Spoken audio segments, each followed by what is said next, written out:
So good morning, everybody. You're welcome, and thanks a lot for taking out time to be here. Thanks a lot for registering. Pastor Chika, the one and only. I greet you, sir. Thanks a lot for being here. I welcome every one of us. Bosade, I see you. Thank you, Ma, for being here. Okpeyemi, thanks a lot for being here. Awele, thanks a lot. Arewa, thanks a lot. Grace, thanks a lot. Mami Kolaja, thanks a lot.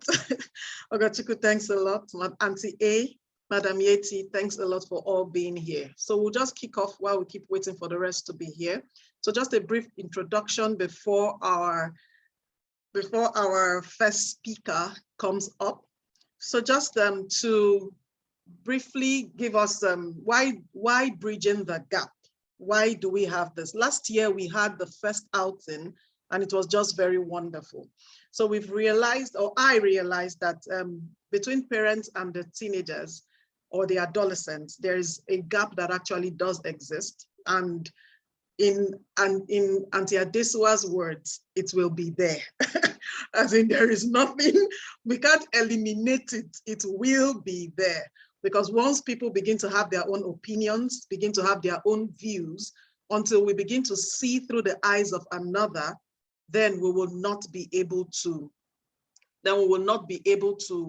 understand things the way they see things. So that's the reason why we must see from the other person's perspective to be able to understand what they are going through. So hence the reason why we're here. And for this particular masterclass, summit, conference, whatever it is you choose to call it, we're going to be highlighting on just some major things or just some major areas. So the major areas we're going to be looking at, the first speaker is going to be talking about social media. That's her niche, and she does a very good job at it. So she's going to be focusing on that area. Auntie A is also going to be focusing on communication. Pastor Chika, the oracle, is going to be focusing on our energies and how it actually does affect our children. Then I'll just be summing it up while I speak on emotional intelligence. So without wasting any of our time, we're just going to be kickstarting. So I'm your host, and my speakers, as you can see, are already here. So we're going to be starting off with a brief introduction before we give the floor to Auntie Yeti. So please make yourself comfortable, and I will employ you to just ensure you are listening. I know we are busy doing several other things, but just try as much as possible to listen and take in everything it is that you need to take in. There will be time for Q&A after each speaker finishes. So get your questions ready to make that available. So the introduction from Auntie Yeti.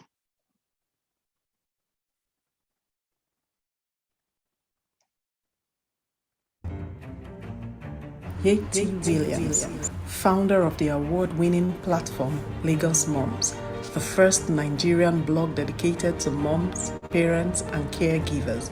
She believes that parenting should be a mindful and collaborative process. As the lead consultant at Slay with Digital, she consults on digital transformation and digital media marketing, strategic planning for business owners and companies. She is a speaker, a certified life coach, and a neuro-linguistic programming. She's a public speaker and has spoken on several platforms, both locally and globally. She's passionate about parenting and the digital space. Thank you very much for being here, ma'am.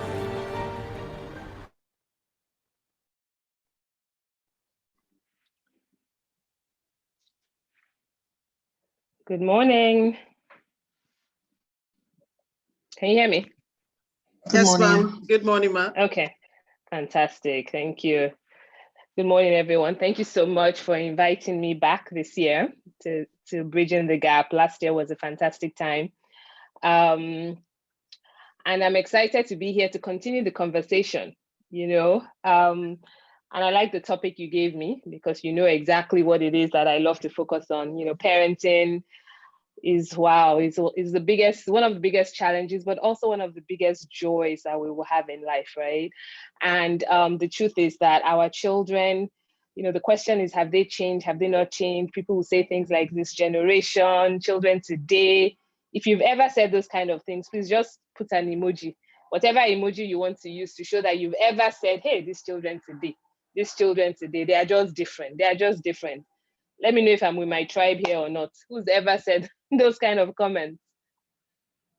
Yeah. So the truth is, depending on who you ask, parenting today is either much more difficult than it used to be, or we're the ones that don't understand what we need to do to raise children in today's day, right? So there's so many angles we can come at it from. And I believe that our children fundamentally haven't changed. Our children still need the same things they've always needed, that we needed growing up. It's just that the world around them has changed. So when you come from that place of empathy, I find that it's a very different conversation, especially the age group we're talking about here, which are teenagers. Right. So, okay, I'm seeing all the emojis. Fantastic. Yes, there's a lot of us that have said that. And, I've been, let me tell you a little bit about me that's not, I guess, in the bio. I am a mom of two, a 14-year-old and 12-year-old. And sometimes it feels like I'm talking to 30-year-olds. Some of the conversations and questions they're asking, I'm saying, how old are you? But some things they have taught me are really the fact that parenting today, one of the biggest shifts that we have to make is realizing that we don't have the monopoly on knowledge. We don't have the monopoly on knowledge. We're not gatekeepers of information anymore. And by default of the fourth industrial revolution age that we're in, if you understand the time that we're in, the reality is that we're in a knowledge economy. We don't have monopoly of knowledge. Our children can find out the same information you can find out, the same Google you have access to, they have access to it. So they don't need you for content. Keep saying what our children need us for is context, right? They don't need us for content, they need us for context. But the only way we can be there for context is for us to build a relationship, for them to know that we get it, right? So if there's any parent here who says things like, I don't get digital, I don't understand Snapchat, I don't understand. Please, if there's one thing you promise me you'll take away from today, is that you will no longer say things like that you don't get it. Because if you don't get it, you celebrate you don't get it. Who's supposed to get it? Who's supposed to help your children navigate this world that they are also struggling with? Because don't think that because our children are digital savvy means that immediately they know exactly what to do. Now, one of the areas I focus on a lot is raising responsible digital citizens. Raising responsible digital citizens. And that means that in raising our children today, we cannot ignore the part that digital plays. We cannot ignore the role digital plays in their lives. They are all digital citizens. They all are. Can we agree? All our children are digital natives. They were all born in a digital world, so they don't know a world pre-digital. We are the last set of parents that have one leg in digital and one leg in analog. So we are the ones doing the dance and trying to figure out what fits, what comes from physical to online, what makes sense, common sense. Should they do this? Is this okay? Oh, children of today, we're the ones navigating it. By the time they become adults and parents, they don't know a world pre-digital, right? So for them, this is their world. They're natives of this digital age. We're the ones that need to learn. I'm going to share my slides quickly because I want us to go in deeply, but I want us to have an open mind. And the open mind is that there are three things I believe, I just do four fingers. There are three things everybody needs to, what am I trying to say? Everybody today needs to shift their mindset. And many years ago, when I started my journey on brain science and neuro-linguistic programming and how to make your mind work for you, it's changed everything for me personally, and it's also changed my life as a parent. Because I realized that our brains are malleable. Our brains can learn anything we want it to learn. Our brains can focus on the future and do what, you can achieve whatever you want to achieve, but it starts from here. And that means for parents as well, to raise a child in a world where anything is possible, the parents themselves need to change their thinking. You can't come from that old school style of this is how I was raised. Hello, hi.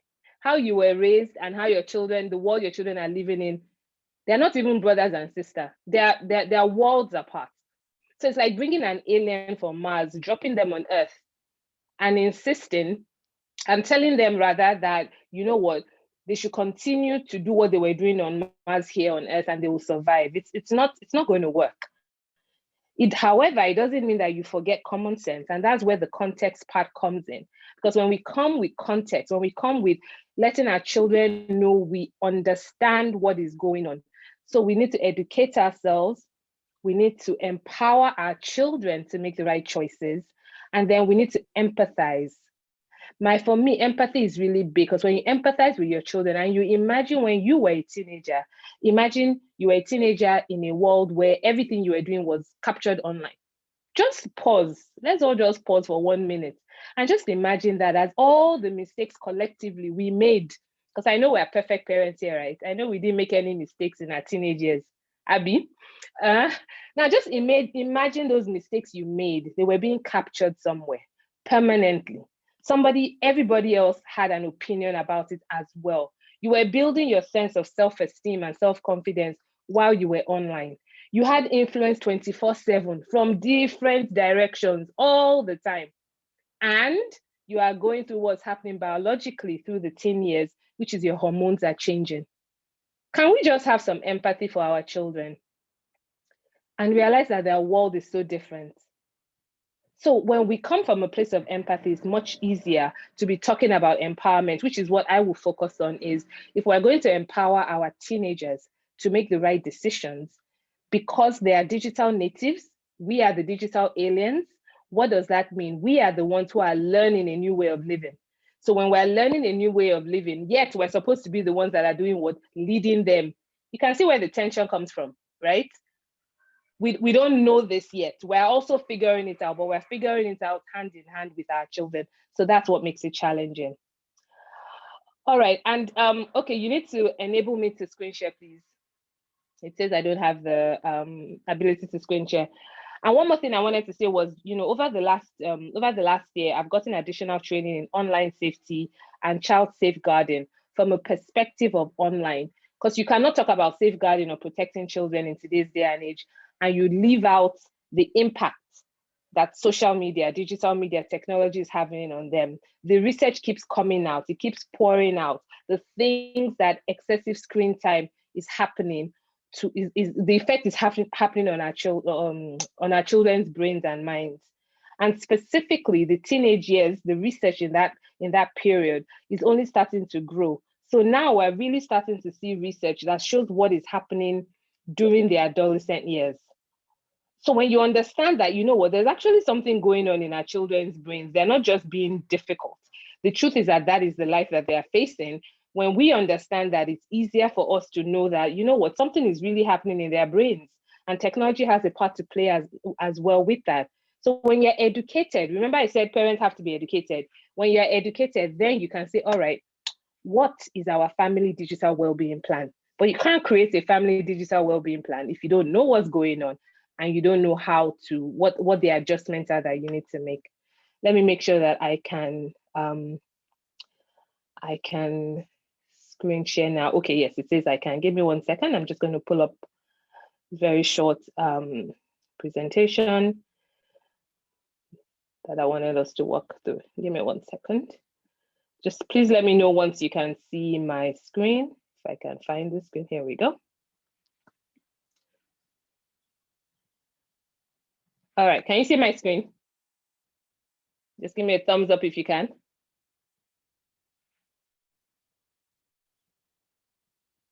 Thumbs up if you can see me. It's still trying to come up from my end. I can't see it yet, but it's about to come up. Okay, so I'm just going to get going and keep talking. All right, so Auntie Adisa said she can see my screen. All right, great. So I'm going to just get going. So what I was talking about, right, was the digital natives versus immigrants. And I've already given the preamble here, the natives versus immigrants. Immigrants are people that move somewhere, right? Are people that have moved into a different place. So we are the aliens who've moved into a digital world because we've had to learn it when we were older, right? And then we have children that were born in the digital age. So they are the natives of the digital world. So I found that with a lot of the coaching clients I work with, parents I work with, the biggest tension comes from a lack of understanding, where a digital native can't understand why mom and dad are making a fuss about how things are done today. But if a parent doesn't come from that perspective of, you know what, I understand that this is how you guys do things nowadays, but it doesn't mean that there's not another way to see it. When you come from that leading, I find that children are much more responsive to listen to you. But if you come with the heart of I'm anti-judge, you people don't know what you're doing. You're always on social media. Oh, you selfie, selfie. Once you come with judgment and your children can sniff the judgment, they just shut you out. All right. So I want to talk about what a digital native is. It's actually a term for people born in the digital era, right? That is, give me 1 second. That is generation. Sorry, excuse me, Yeti. I can see a screen, but it's black. So I'm wondering if it's my. Oh, I hope somebody else can see. It just tells me Yeti has started screen sharing, but I can't quite see anything. But just the. uh-oh. Thank you for So I stopping don't me. know I if. thought you Same I'm could not with sure see it. everybody can see. It's just a black screen we're seeing that says you have started screen sharing, but we can't see what you're sharing. I can't. Oh. Can you let me know if that's the same for everybody? Because it's saying that it started playing. That's weird. All right, so that we don't waste time, I'll probably just get going and I'll just talk you through the slides. Can you see it now? I've just stopped share. I'm going to stop share and I'm going to start sharing again. If it still doesn't, it's technology for you. You'd have done all your planning ahead of time, then it will come and fall your hand. Now? Yes, now I can see this. Now you can see digital Same here. native versus, okay, fantastic. Thank you, Auntie Adisa, for stopping me out. I've kept going. Okay, awesome. So this is where we were on digital natives being a term for people born in the digital era. So Generation X and younger. They're also referred to as the I generation. And they're described as being born with a digital DNA. And that's why you give a 2-year-old a device, right? And they'll seem to know exactly what to do with it, right? I'm sure we've all seen that before. Okay, now before I go into, I think I just tried to summarize into a bit of 10 things parents need to keep in mind, because there's so much we can cover. We can't finish it in about an hour. But what I want us to do is to start to go deeper into particular areas.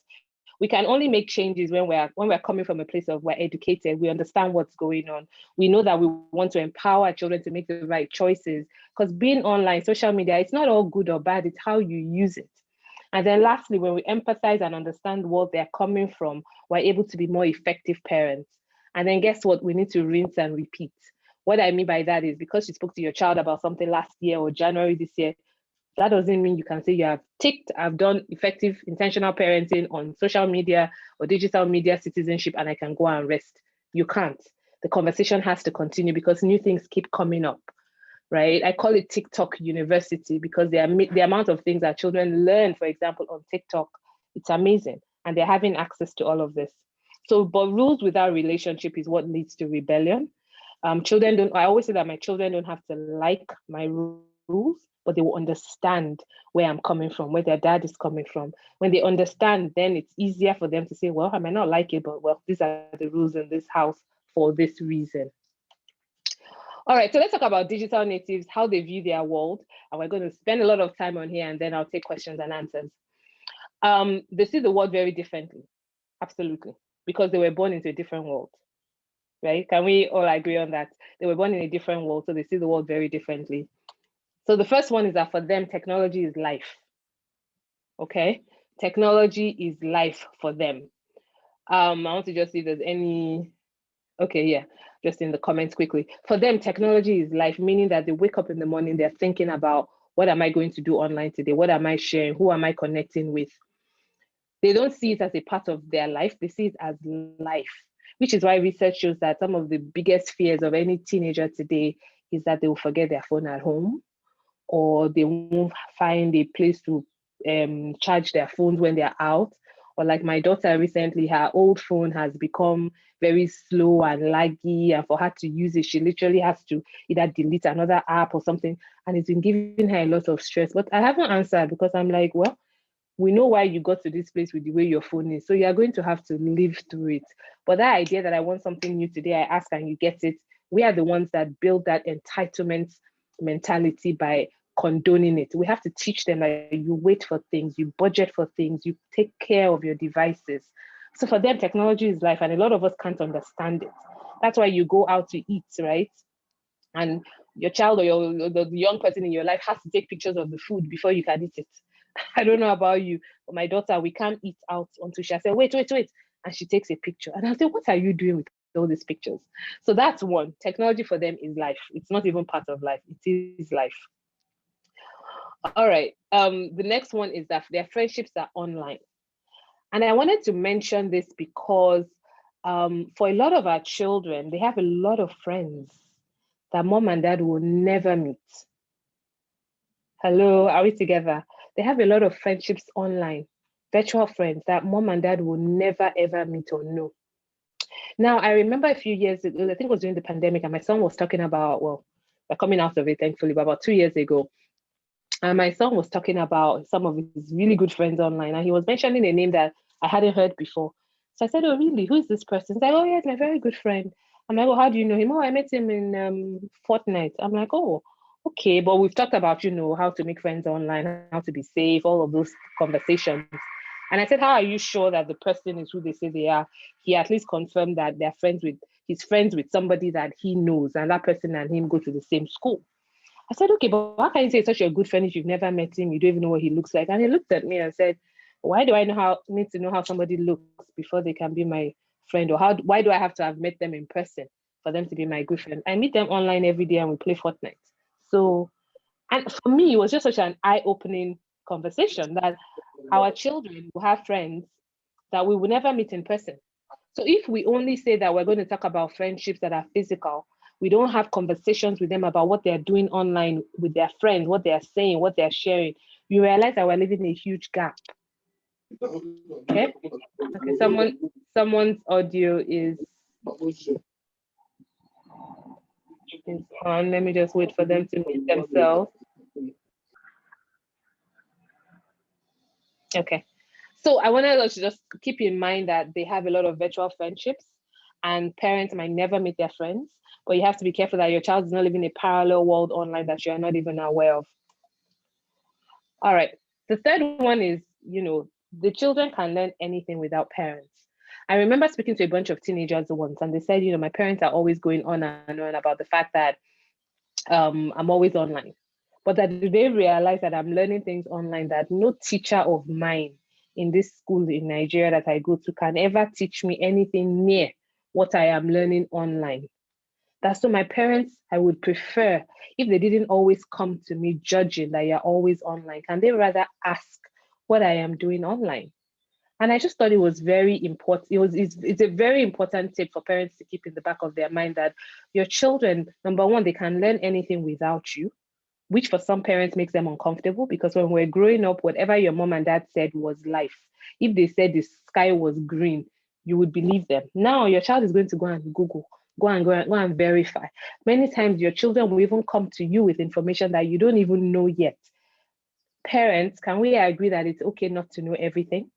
If your child brings something to you and you don't know, you don't have to bragado and say, oh yeah, I knew that. Be like, oh really, that's interesting. Tell me more, so that you can pull them out and understand exactly what they're hearing and learning online. So our children can learn anything without parents, and it's not good or bad. Once again, it's about the context, having the right conversations with them, and it's okay not to know. Many years ago, I stopped asking my children, how do you know? Because they would look at me and say, mommy, Google now, as if, why are you wasting our time saying, well, how did we know? Can we move on with our question? Okay. And I want to just point really, really quick here. And I know our host is going to speak a little bit more about emotions and emotional intelligence, but we need to be very careful as well that our children are seeing all the bad news out there that we are also seeing, and it's affecting them. They are also scared. They're painting pictures about the world, because everywhere they turn, if it's not a shooting somewhere, it's what happened in Ondo. There's always something. There's some bad news all the time. So we really have to take time to test the pulse of our children, because they are seeing it online doesn't mean they're making the right sense. Doesn't mean they can wrap their head around what is going on in the world. Okay, so please don't forget that because there's anything they want to get access to, they can. We still need to paint a picture to help them make sense of it. All right, now for digital natives, they believe that work can be remote, which is why there's something called the Great Resignation going on. They just are like, why do I have to go to a physical office to work? So a lot of the careers our children are going to do, majority of them haven't even been created yet. That is a fact. According to World Economic Forum, the future of jobs continues to change. So we also have to evolve with that. And I do a lot of work with schools, particularly in the UK. And the head of schools always shares something interesting.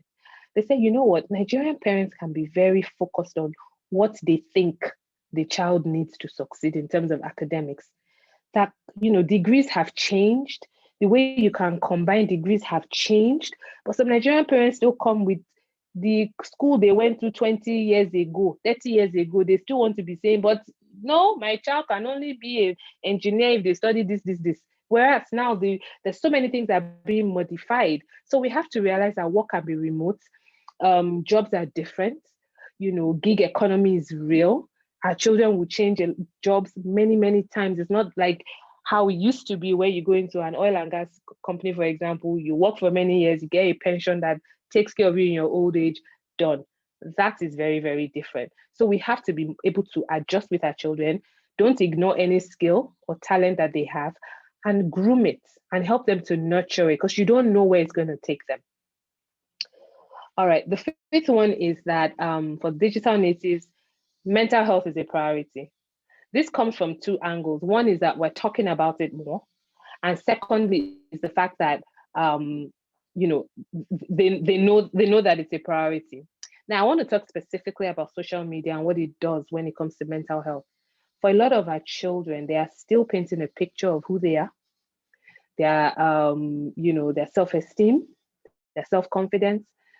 So the way they feel in their minds, their mental health, is it positive or is it negative? How do they react when they get off being social media? We as parents need to pay attention to this, because a child who's online and gets off feeling down, unhappy, comparing themselves to everybody else, suffering from FOMO, which is fear of missing out, suffering from FOMO, fear of messing up, we talk about all of that, it's affecting their minds. And if they cannot speak to an adult, parent, caregiver in their lives that they trust, it's affecting their mental health negatively. On the other hand, there are children who social media is helping them positively. They're connecting with friends, they're creating content, they are learning new things. That is fantastic if it's helping them positively. So we are the ones that need to help them with that conversation. Who are they following? What are they doing online? For example, recently I've been sharing a lot with my daughter about body positivity, right? Because there's some pages that will show you how somebody looks before and after they've used filters to change their body. But if your child doesn't know that and hasn't been trained to realize that because I'm seeing a picture doesn't mean that that is the truth, they will see it and they will believe it, and they'll start to compare themselves to somebody's virtual feed. Imagine how sad that is.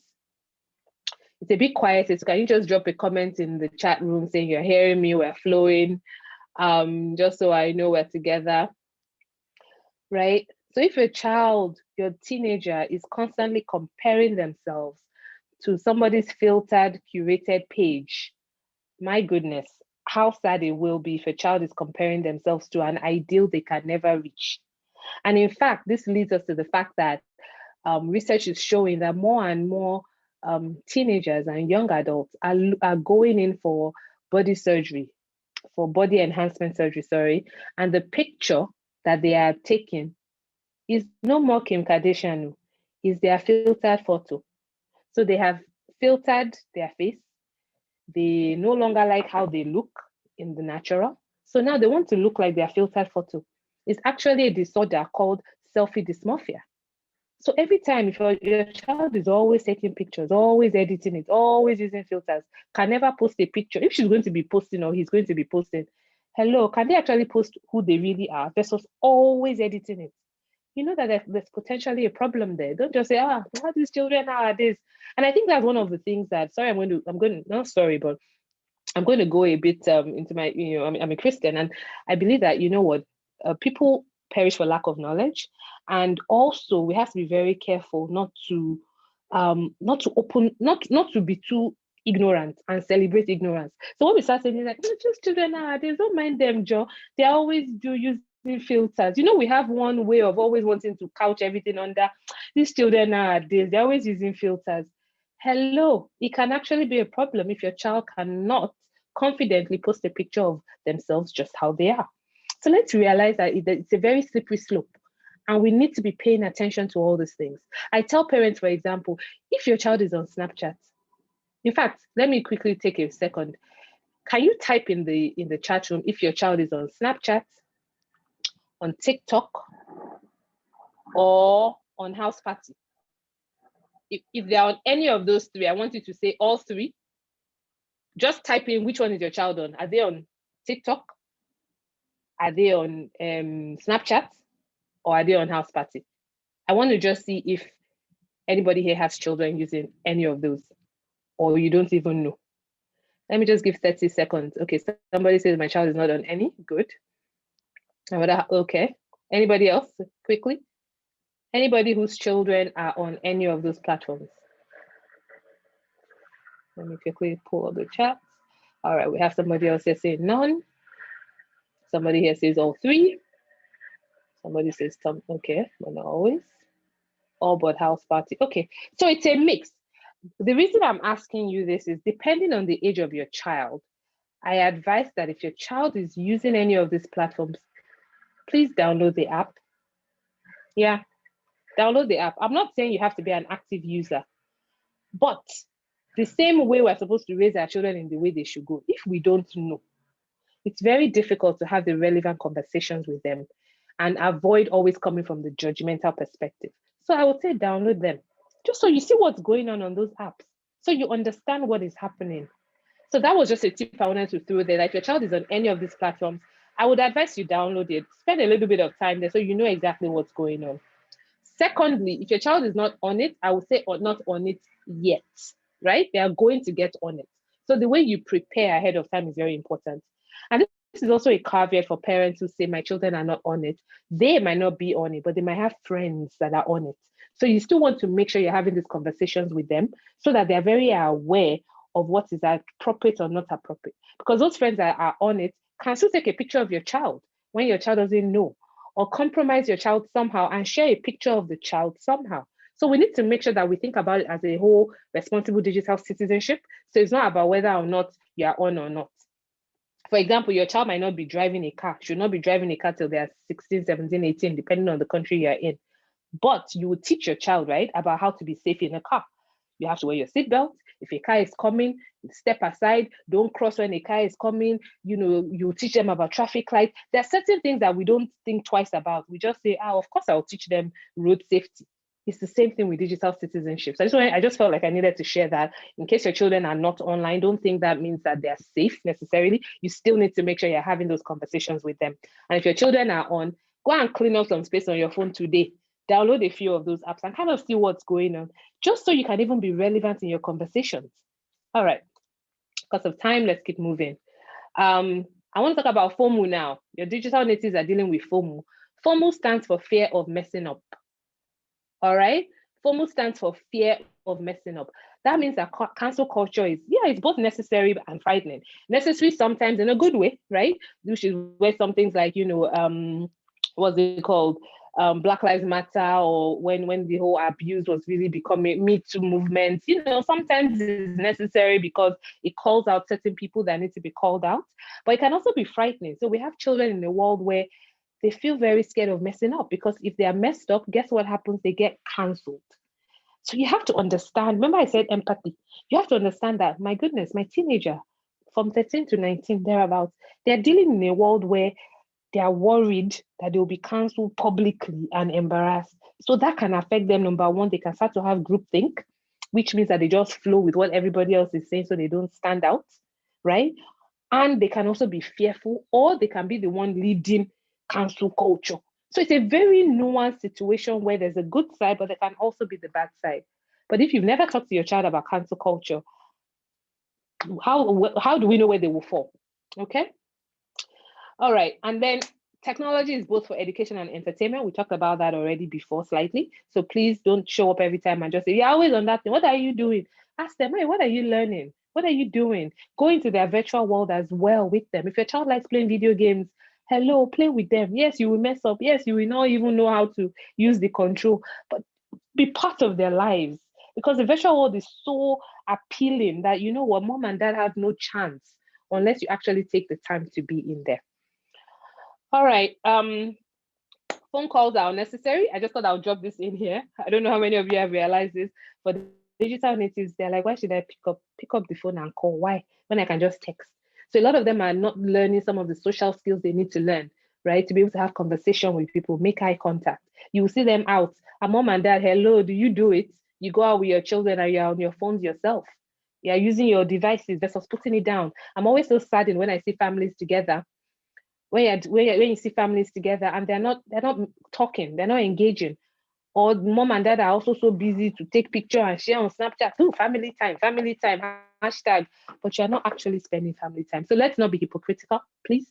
If we're going to be telling our children how to be responsible digital citizens, how to use social media well, we ourselves need to use it well. And we need to show them that there should be some times in your house, in your family, that's device free. All right, and then instant gratification. They are now generation. They want it now. They want to order something online. Amazon Prime can deliver it in the same day, right? They post something online. They want to get a like right away. If they don't get a like right away, for those who haven't built their positive intelligence and emotional intelligence and mental strength, they post a picture and they don't get enough likes. They start to think, oh my God, maybe people don't like me again. Maybe oh my God, why? So you need to watch it, because a child who maybe 13, 14, they get a phone and that's how they're programmed, that anything they share online doesn't get enough likes. That means people are judging them. And a child grows like that every day from 13 to about 20. Imagine what happens. That's about how many years of just being fed in that environment of people are judging me online. If they don't like my post, there's a problem with me. You have to make sure you catch that early enough so you can change the power that your child is giving to social media. All right. And lastly, I want to talk about the fact that our children are growing up online with digital permanence. What that means is your children are growing up in a world where the things they are doing online stay online. So digital permanence means that right now it's a very harsh world where if you make a mistake, you do something stupid, you post something you shouldn't post. Digital permanence means that it's there forever. And it's messing up a lot of things for a lot of children. Let's not let our children be a statistic. So the only way a lot of them can avoid falling into this trap is having parents and caregivers who are constantly speaking to them, talking to them, reminding them in a positive way, not in a judgmental, scaremongering way, but what are you doing online? What are you learning? What are you seeing? What are some of the things happening? Having conversations about trends with them, because all of this is really important. All right, and I'm going to stop here so that we have time for Q&A. And then, you know, we can discuss a little bit more, but it's such a wide world. It's very new. I guess my last few comments on this is the fact that it's a very fast-paced moving world. Our children are constantly being hit with so much. They're constantly learning. They don't have all the answers, but they need us to be there for, remember, context, and helping them to navigate this world. I'll drop it in the chat when I'm done with my section, but I do have a link to a document that you can download that gives you just 20 things as a parent that you should be discussing with your children if they're digital natives. Just 20 things. I even have to summarize it to 20, but just things to think about, because when you have a guide, it's easy to know, where do I start from? Otherwise, you can feel like, what am I supposed to do? Let me just go back into my analog cave and leave these children to navigate it themselves. All right, thank you so much. We have questions, comments? Thank you so much, Ma. There's a question. So one question is, okay, you spoke about peer pressure just a little bit, you touched on it. So one wants to know, when you are trying to say, oh, my children shouldn't have devices to themselves right now, but then all their friends are having devices, how do we help deal with that so that our children are not feeling, what's the word? Left out, fear of missing out and all that. What do we do to help encourage them to relax till our rules, our own age rule of when they should have devices? Yeah. You know, the interesting thing is that there will always be peer pressure in life. There will always be, it will be different things. And when it comes to smart devices, you really need to ask yourself, number one, as a family, what are your, I mentioned earlier, family digital well-being plan. What are your plans? What age do you want your child to be online and why? And I think when you are able to understand why you have an age limit, it's easier for you to have the conversation with your children. And so even if they're feeling peer pressure, you know what, you can explain to them why you have this rule. And I'll be personal about this. For many years, I said that with the work that I do, for many years, I said my children, there's no way they're going to be online till 16. And they knew that. I kept saying no smartphones until you're 16. But at about 10 or so, my daughter continued to say she wanted a phone. So I bought them. I said, what do you want to use a phone for? She said to be able to call you and daddy and to send text. So I got them a feature phone, those phones that are not connected to the internet. And when I gave it to them, they said, Mommy, this one is a dumb phone. I said, but you said you want a phone to do what?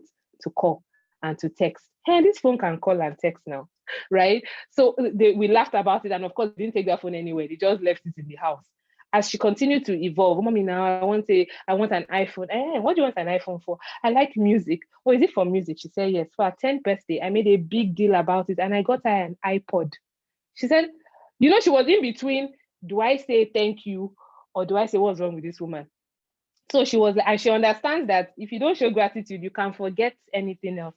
So she was very thankful. She was like, yeah, okay. So she said, you said you wanted to listen to music, right? Hey, look at this iPod. Now you can subscribe to Apple Music. So we had that for a few years. And then at about 13, when during the pandemic, when everything happened, they were locked at home, and my daughter is very social. So not seeing her friends, not being able to connect, it was tough. So my husband was the one that said, this is our 16th thing. Maybe we should consider doing it earlier for these reasons. But because along the way I had been building her up, she knew that 16 was the age. So she saw it as wow, I'm getting it earlier. And I made her sign a contract. We discussed what's acceptable, what's not acceptable. I told her we gave it to you, but me and your dad, we control that device. If at any time we feel that you are misusing it, it's affecting you, all of these things, we it's not a luxury. I say, it's not a necessity. It's a luxury. You don't need it. So I know it's a long way to answer the person's question, but you have to determine, number one, your child's maturity level. Some children are 16 and are not ready for social media. Do we know? Some are 13 and they're so mature, they can handle anything they face. So you have to know your child and you have to put your rules down. And you have to realize that giving them a phone is not the beginning or end of peer pressure. There will always be something. There will be that party that's overnight that you're saying your child can't go. They might have a phone or not have a phone, but how do you deal with that? So I think it's an ongoing conversation. The peer pressure is very different nowadays. We haven't even gotten into things around cyberbullying and all of that. So the peer pressure is very different. And a lot of it is happening online. So you really have to build your child up. Whether the age is 13, 16, I don't have a perfect age because I've just given you my own evolution as well. But I will say that constant conversation and why you are saying no must be very clear to both yourself and your children.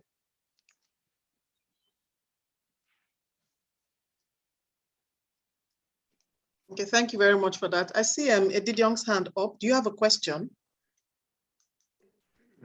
Yes. Okay, please go on. Okay, good morning. Good morning, Yeti. Thank you so much for so much value. So my question is around, they are tech citizens, our kids are tech citizens and we are the aliens. Okay, so, but being online all the time or being so comfortable online, how does it help their cognitive development? So for example, my first son is very, very artistic. Okay, so, but he doesn't spend time online, on social media and all of that. What he does is to play video games, so So I'm learning from this, but at the same time, I'm thinking, because video games is also screen time. So, and we know the researches on, what excessive screen time does to, the brain development. So how do we help them, even though they are these digital natives, but how do we help them and make sure that they are developing at pace? Thank you. Right. Fantastic. Great question. And you're absolutely right. No child should be online excessively. Excessive screen time is very damaging. Now, I'm sure the question is going to be, okay, what is the right amount of screen time? First of all, let's realize that screen time is screen time, meaning that if something has a screen, it is screen time. Because some parents can think, oh, they're not on their phone or they're not on their tablet. But between television, Netflix, video game, tablet, phone, mommy's phone, daddy's phone, grandma's phone, that's all screen, right? It's all screen time. So first of all, we have to do an audit. I tell every family, do an audit. How long are your children actually spending on screens? From the time they wake up to the time they go to bed. Now, educational screen time is very different from junk screen time. And I make this demarcation because a child who's online learning to code, creating their own video game, learning how to sew, learning a musical instrument is very different and working different parts of the brain than a child who's online consuming junk. The same way you will not give your child puff puff morning, noon, and night, right? It's the same way we should realize that there is junk screen time and there's quality screen time. So I really don't care what the child is doing online. No child should be online excessively. More than 5 hours a day is excessive, absolutely excessive. And that's for older children. And even with those 5 hours, I say maybe some of it is they're doing homework, right? They are learning some math, something, they are using Google Classroom for homework. It should be included in that. Then maybe there's 2 hours where they are playing some video games. Yes, maybe they're on TikTok, maybe they're hanging out with friends. They are doing, I would even prefer children who are using their phone to do calls with friends. It's engaging. You're talking to a human being. You are laughing. You're saying, that's engaging. Versus just like this, it's very dangerous. So even with the video games, I was telling my son the other day that, oh, have you heard of esports? Of course, he's going on 13. He was like, he looked at me like, yeah, cool guy. Yeah. I'm like, yeah, esports is a thing. He's like, yeah, I know that. I'm like, we should actually explore that together because I know you like playing video games so much. And esports, there's actually even scholarship for esports. He's like, yeah, but you could see in a part of his brain was like, see this woman talking about esports, talking about how there are scholarships for esports, talking about, so it's how we show up. It's how we show up. But to answer your question, excessive screen time is dangerous. Even when you think it's good screen time, you have to put screen time rules in place. You have to download certain parenting software to cut it off. So if, for example, you say, you know what, you're allowed 1 hour of video games per day, guess what, sir? Your child is going to enter a rabbit hole where they are not going to be able to self-regulate that, 1 hour is up, let me get off. No, you have to help them. So you put the software in place that shuts down at 1 hour. And then it will tell them that, you have 15 minutes more. So they can also regulate themselves. Because what's happening is when our children are in the zone, you just show up and say, hey, you there, you've been on this thing since, drop it. No, you have just, it's not helping them mentally to learn that, you know what, I have 1 hour, I need to only spend 1 hour and I have to get off and go and do other things. So I hope that answers your question.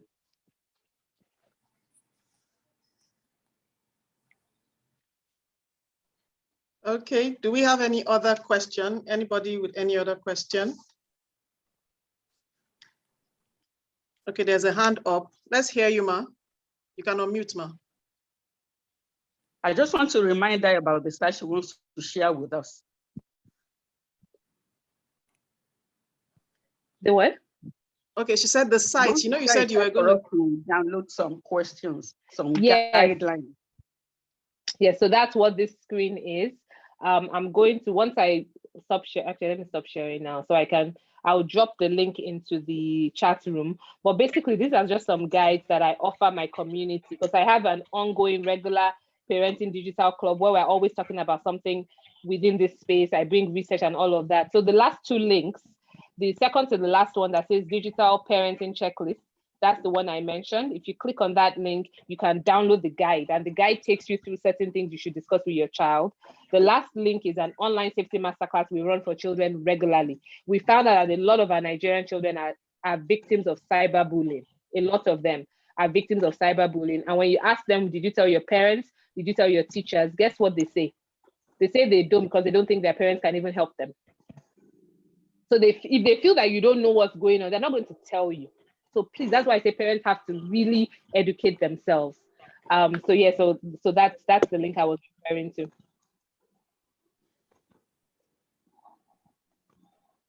Thank you. I'm going to drop the link now in chat.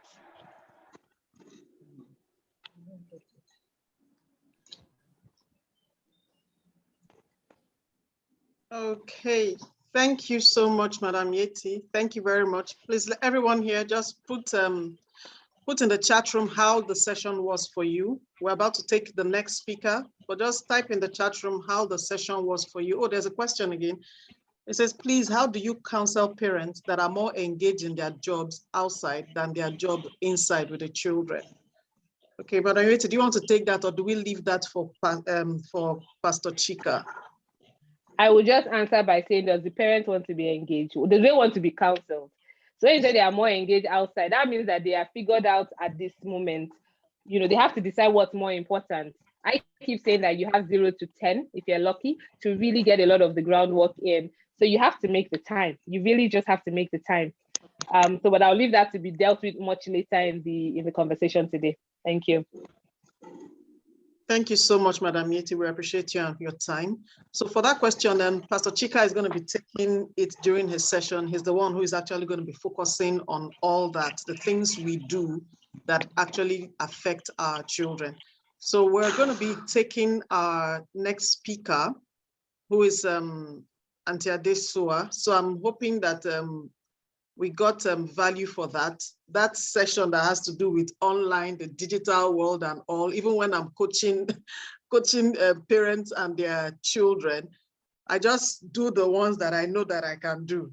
And then I just refer them, I just ship them off because really that's not my area, that's not my zone. And that's why I had to bring a specialist, someone who that is our focus, to help us deal and address this particular area of it. So we're just going to be going straight in to Auntie Adesua. So we're going to be taking her intro, then we will kick off with her session. So I just employ every one of us. Let's listen and learn just as we did for the previous one. So wait about Auntie Madam Yeti, you didn't tell us how you can be found though, after you will leave us now.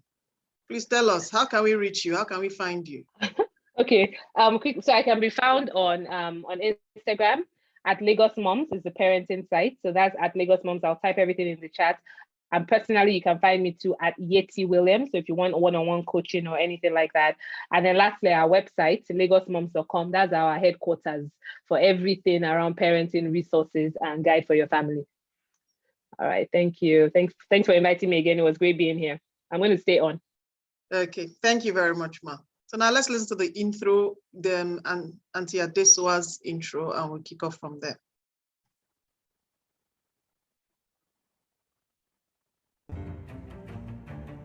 Madam Adesua Oyenokwe, an ace journalist.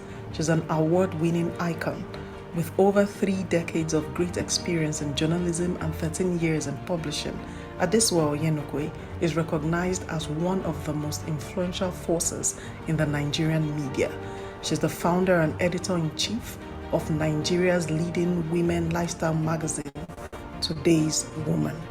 As a seasoned journalist, event anchor, elocution trainer and writer, an interviewer par excellence, Adesua executive produced and presented Seriously Speaking, a general interest television chat show, and the Women's Conversation program, TW Conversations.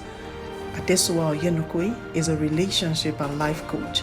She'll help you evolve and strengthen your life and relationships using better communication strategy. Thank you very much for being here now.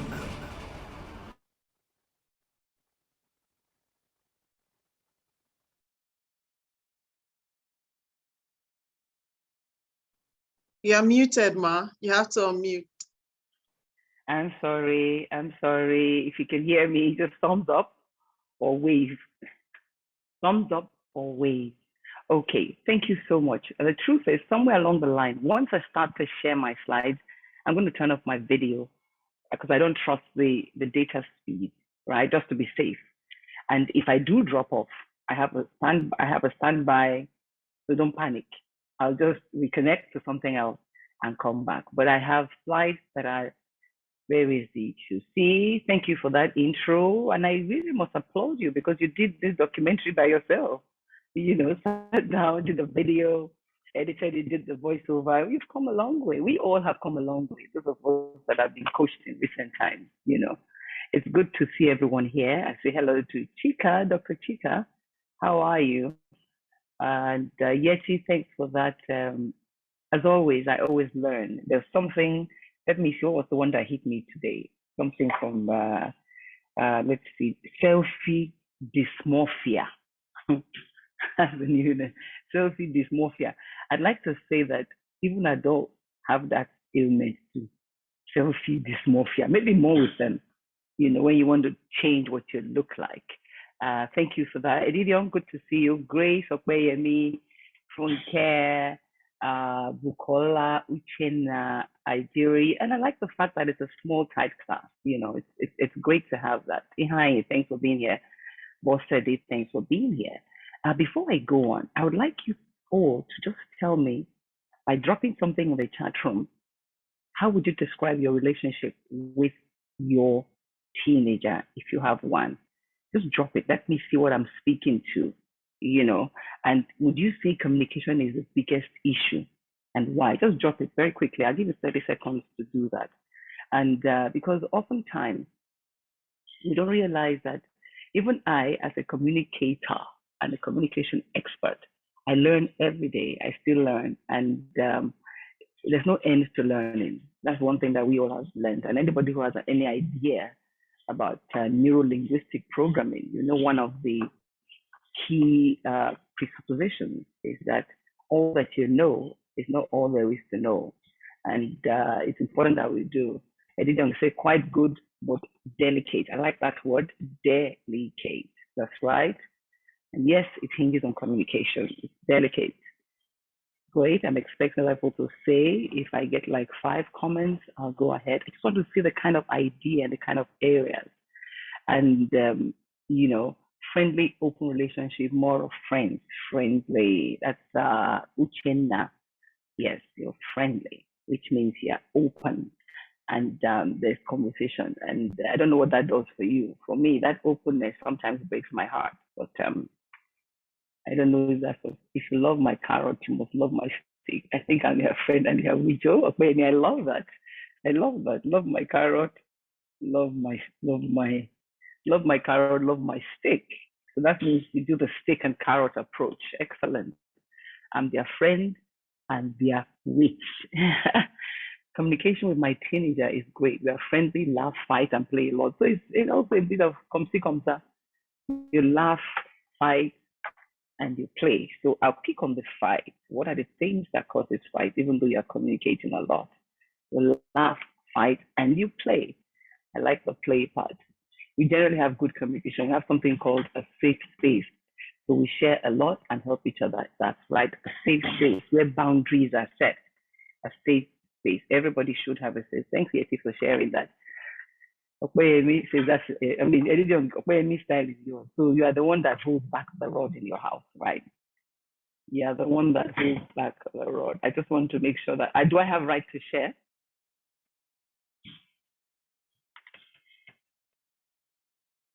Okay, maybe you try and see. Try and see if you can. Okay, I'm going to try and see.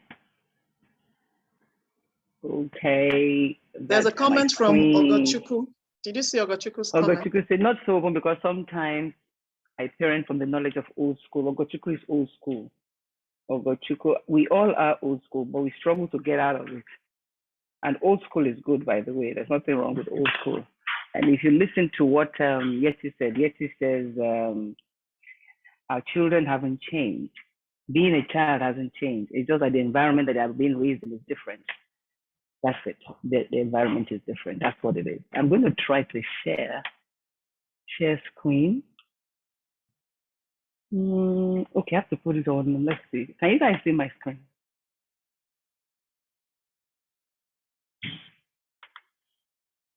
Let's see. Can you stop share? Yes. Can you guys? Yes, we can see. Okay, I'm just going to make it larger and fill it. So please let me know you can see my screen by telling me what you see. Tantrum stage characteristics. Tantrum stage characteristics. That's right. Okay, that's not the title of that. So this is the title of my page. It means you can see, right? And as I want to see if I have any other comments in the house. Where is my chat? I'm trying to do everything at the same time. These are things I've had to learn. Show chat previews. Let's see. Is a chat. Okay. Uchenna says, always ready to be shocked by their openness and same time ready to engage in a friendly manner. They actually taught me to be this. I like that. They taught you to be this. Uchenna was taught, conditioned, like they say, they make the feedback things. Taught by the kids taught me to be open. Okay.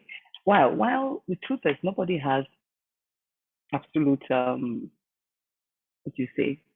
complete total has it all, even though we say we learn every day. This is who I am.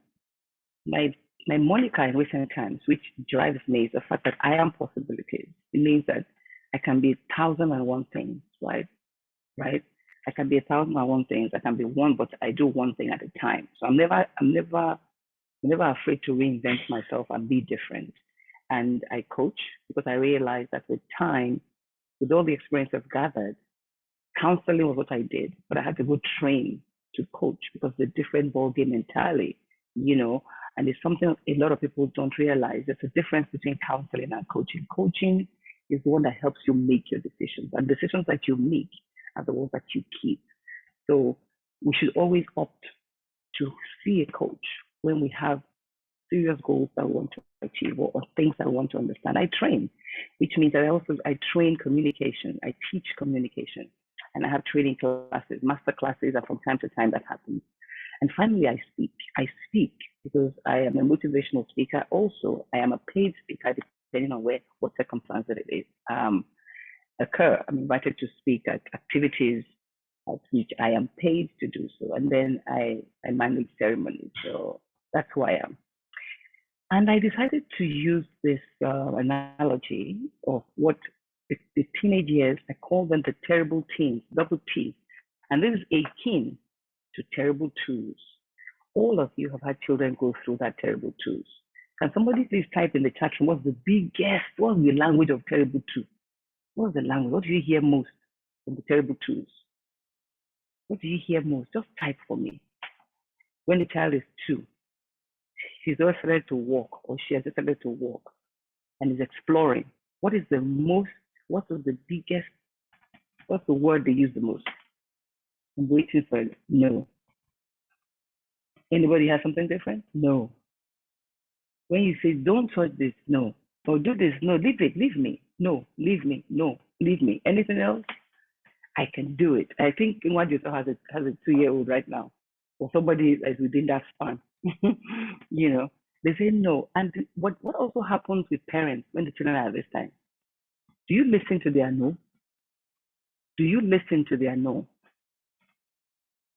What does their no tell you? Their no is, I don't want to do it. I can do it by myself, right? But we forget that that's an exploratory age. Now, what parents often do at that stage is they either pull the child away, force the child away, right? Sorry, Auntie A. They never Could we work on the audio?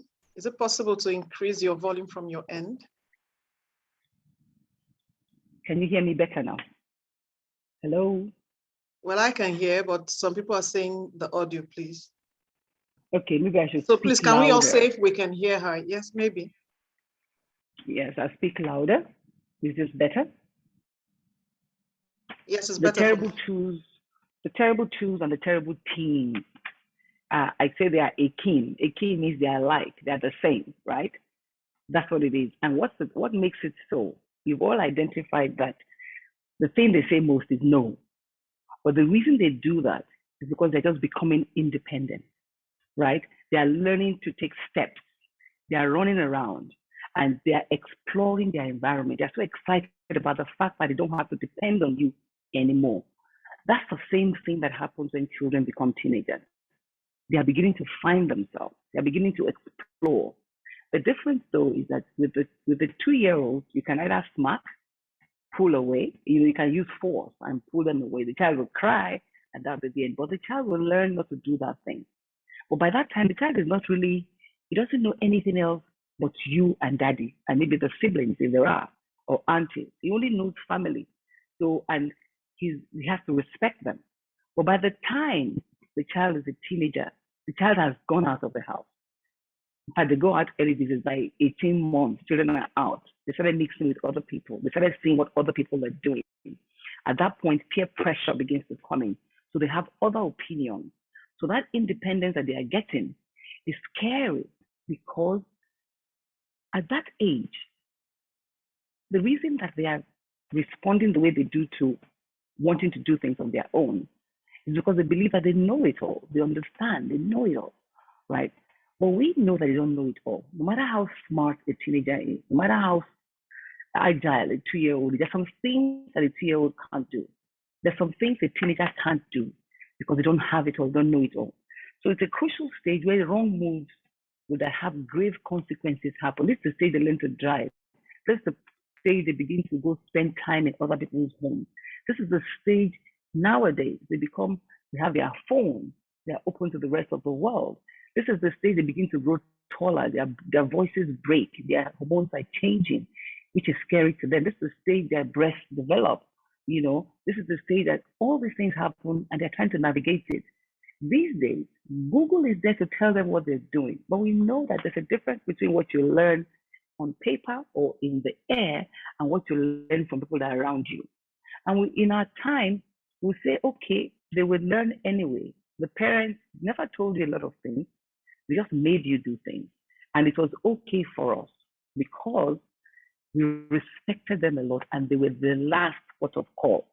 But now we know, Getty has reiterated it. We don't have a monopoly of knowledge at all. In fact, some of our children, or most of our children know something more than we know. So we are better off learning from them. So it's a tricky stage, but it's a crucial stage because the mistakes you make at that stage would affect the rest of your life. Just like when you're 2. If a child doesn't listen to the parent and the parent doesn't try to get the child away from danger, running around carelessly, playing anyhow, you could break your leg, but you probably never walk again. You could spoil your eyes. You could have something that can be terrible. You can burn yourself, because you're not listening. The same thing at the teenage years. Because all they're seeing is now, right? They can't even imagine. That's why they look at us when their parents are like old people. It's like, when am I going to get there? It's so far away. So it's such a crucial thing. But the things they decide now will affect their future, but they don't know that, right? They don't know that. So describing the kind of state that they are in is there to understand. That's why I call it the tantrum stage. Because if you take a 2-year-old and you tell him to do something, what do they do? Can somebody share with me? What do they do when you insist that a 2-year-old or a 3-year-old does what you believe and you know is right? What do they do? What do they do? Kindly share in the chat room with me. What do they do? I want to be sure that we are all together. And I hope that you can still hear me because it's beginning to rain on my end. What's the tantrums? How do they throw tantrums? Awele says they throw tantrums, or Gochuku says they throw tantrums. How do they express those tantrums? They often ask why, they cry, depends. Sometimes they respond and sometimes they say no, right? They scatter things, trust me. They throw everything, they sit on the floor, they throw their hands in the air. And sometimes they just give you the cold shoulder, they ignore you, right? They throw themselves on the floor and they are screaming and shouting, right? The mother will kind of carry the child, or Sometimes, like my own mother, which I also did, she would say, cry, not they kill Pekin. Tears, when they cry, it's not going to die. I let you cry for as long as I know what I've stopped you from doing would hurt you. So the tears, the cry, I just walked away. And when they give the silent treatment, give it back for some time. They will break and they'll come back. That is a 2-year-old. What a teenager. See, these characteristics I have decided, they feel that are invincible, right? The same thing at that age is, I can do anything. Nothing can stop me. I believe in myself. The second thing is they're suspicious of your motives. They're not sure if you're trying to stop their fun. They're not sure if you are trying to be wicked. That's why at that stage you start to think of your parents as, oh, they don't want me to have fun, or they're just wicked people. They are witches. My mother is a witch. My father is what do you call what do you call people that are insisting on their way? Anyway, word fails me right now. He's a dictator. That's it. My father is a dictator, right? They start suspecting your motive. The third thing is it's peer pressure. They're seeing other people do it.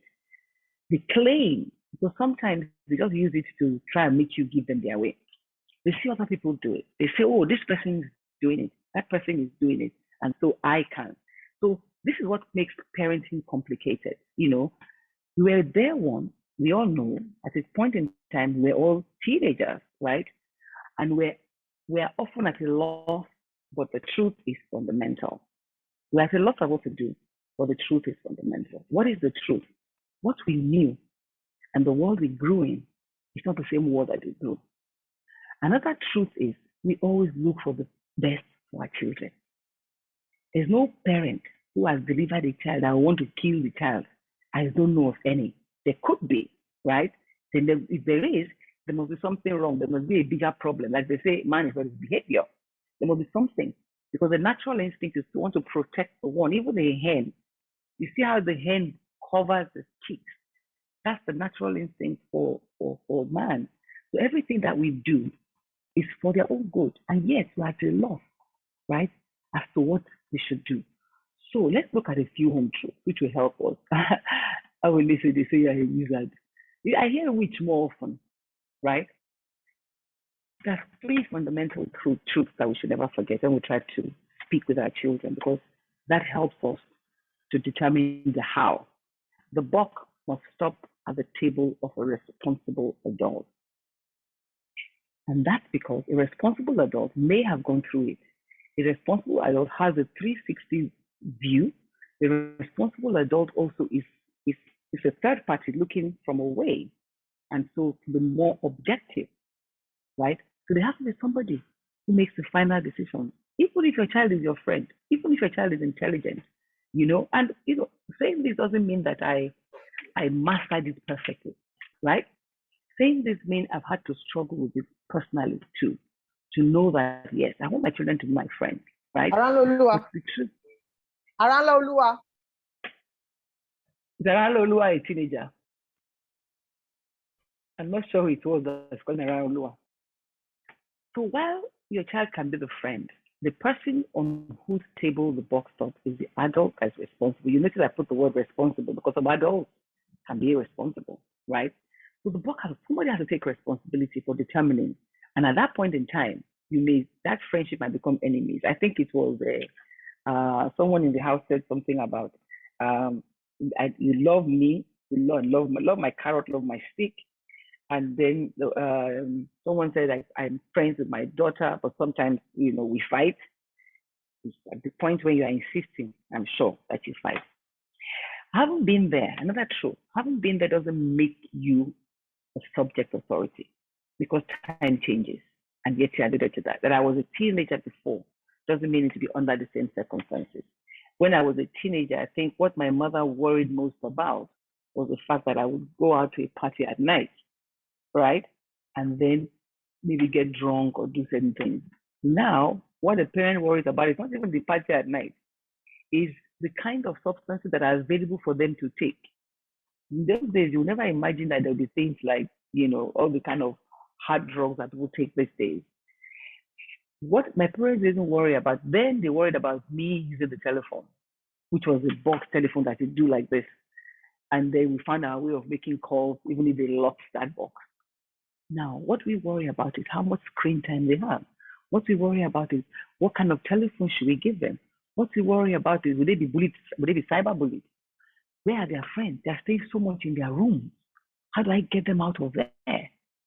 So time changes, which is why we should always seek to understand and move with the times, which is why you're lucky that this has been put together and you have become exposed to people like Yeti who can help you understand how to manage those digital natives. It is very important, right? Time changes. And again, the third thing is ensuring a healthy and trusting parent-child relationship during the teenage years is more important now than ever, especially because families are beginning to break down. You hear more of parents separating. We hear more, what do they call it? There's more co-parenting. There's more, what do they call that? Blended families. So there's confusion, even greater confusion in the world, where it may not be, you may not be experiencing it, but your child will definitely know one person who is in that circumstance or the other. And they'll have to deal with that. You have to teach them about that, So these things have started. So, and I just thought I pulled this out of a Child Mind Institute research recently that says staying close isn't easy, though. Even gender fluidity, yes. Now I hear that. In fact, I had that conversation with my children who are in their 20s yesterday, and while they want to deal with this with empathy, you have to feel for people who are the other side. That's the reason that we should be able to stand for LGBT rights. And I say, fair enough. But there are some empathetic things that we do that may not be the best. Where an LGBT person's rights ends is where mine begins. I have a right not to like what they're doing, the same way they have a right to be what they are. So they shouldn't be upset that some people are upset that they're that way. So that was a conversation that we had. But they have, these are children who schooled abroad and they have a different perspective from what I would have. But it's important that I make them understand what my point is, which is the key. So what I'm saying here is staying close isn't easy. Teens often aren't very gracious when they are rejecting what they perceive to be a parental interference.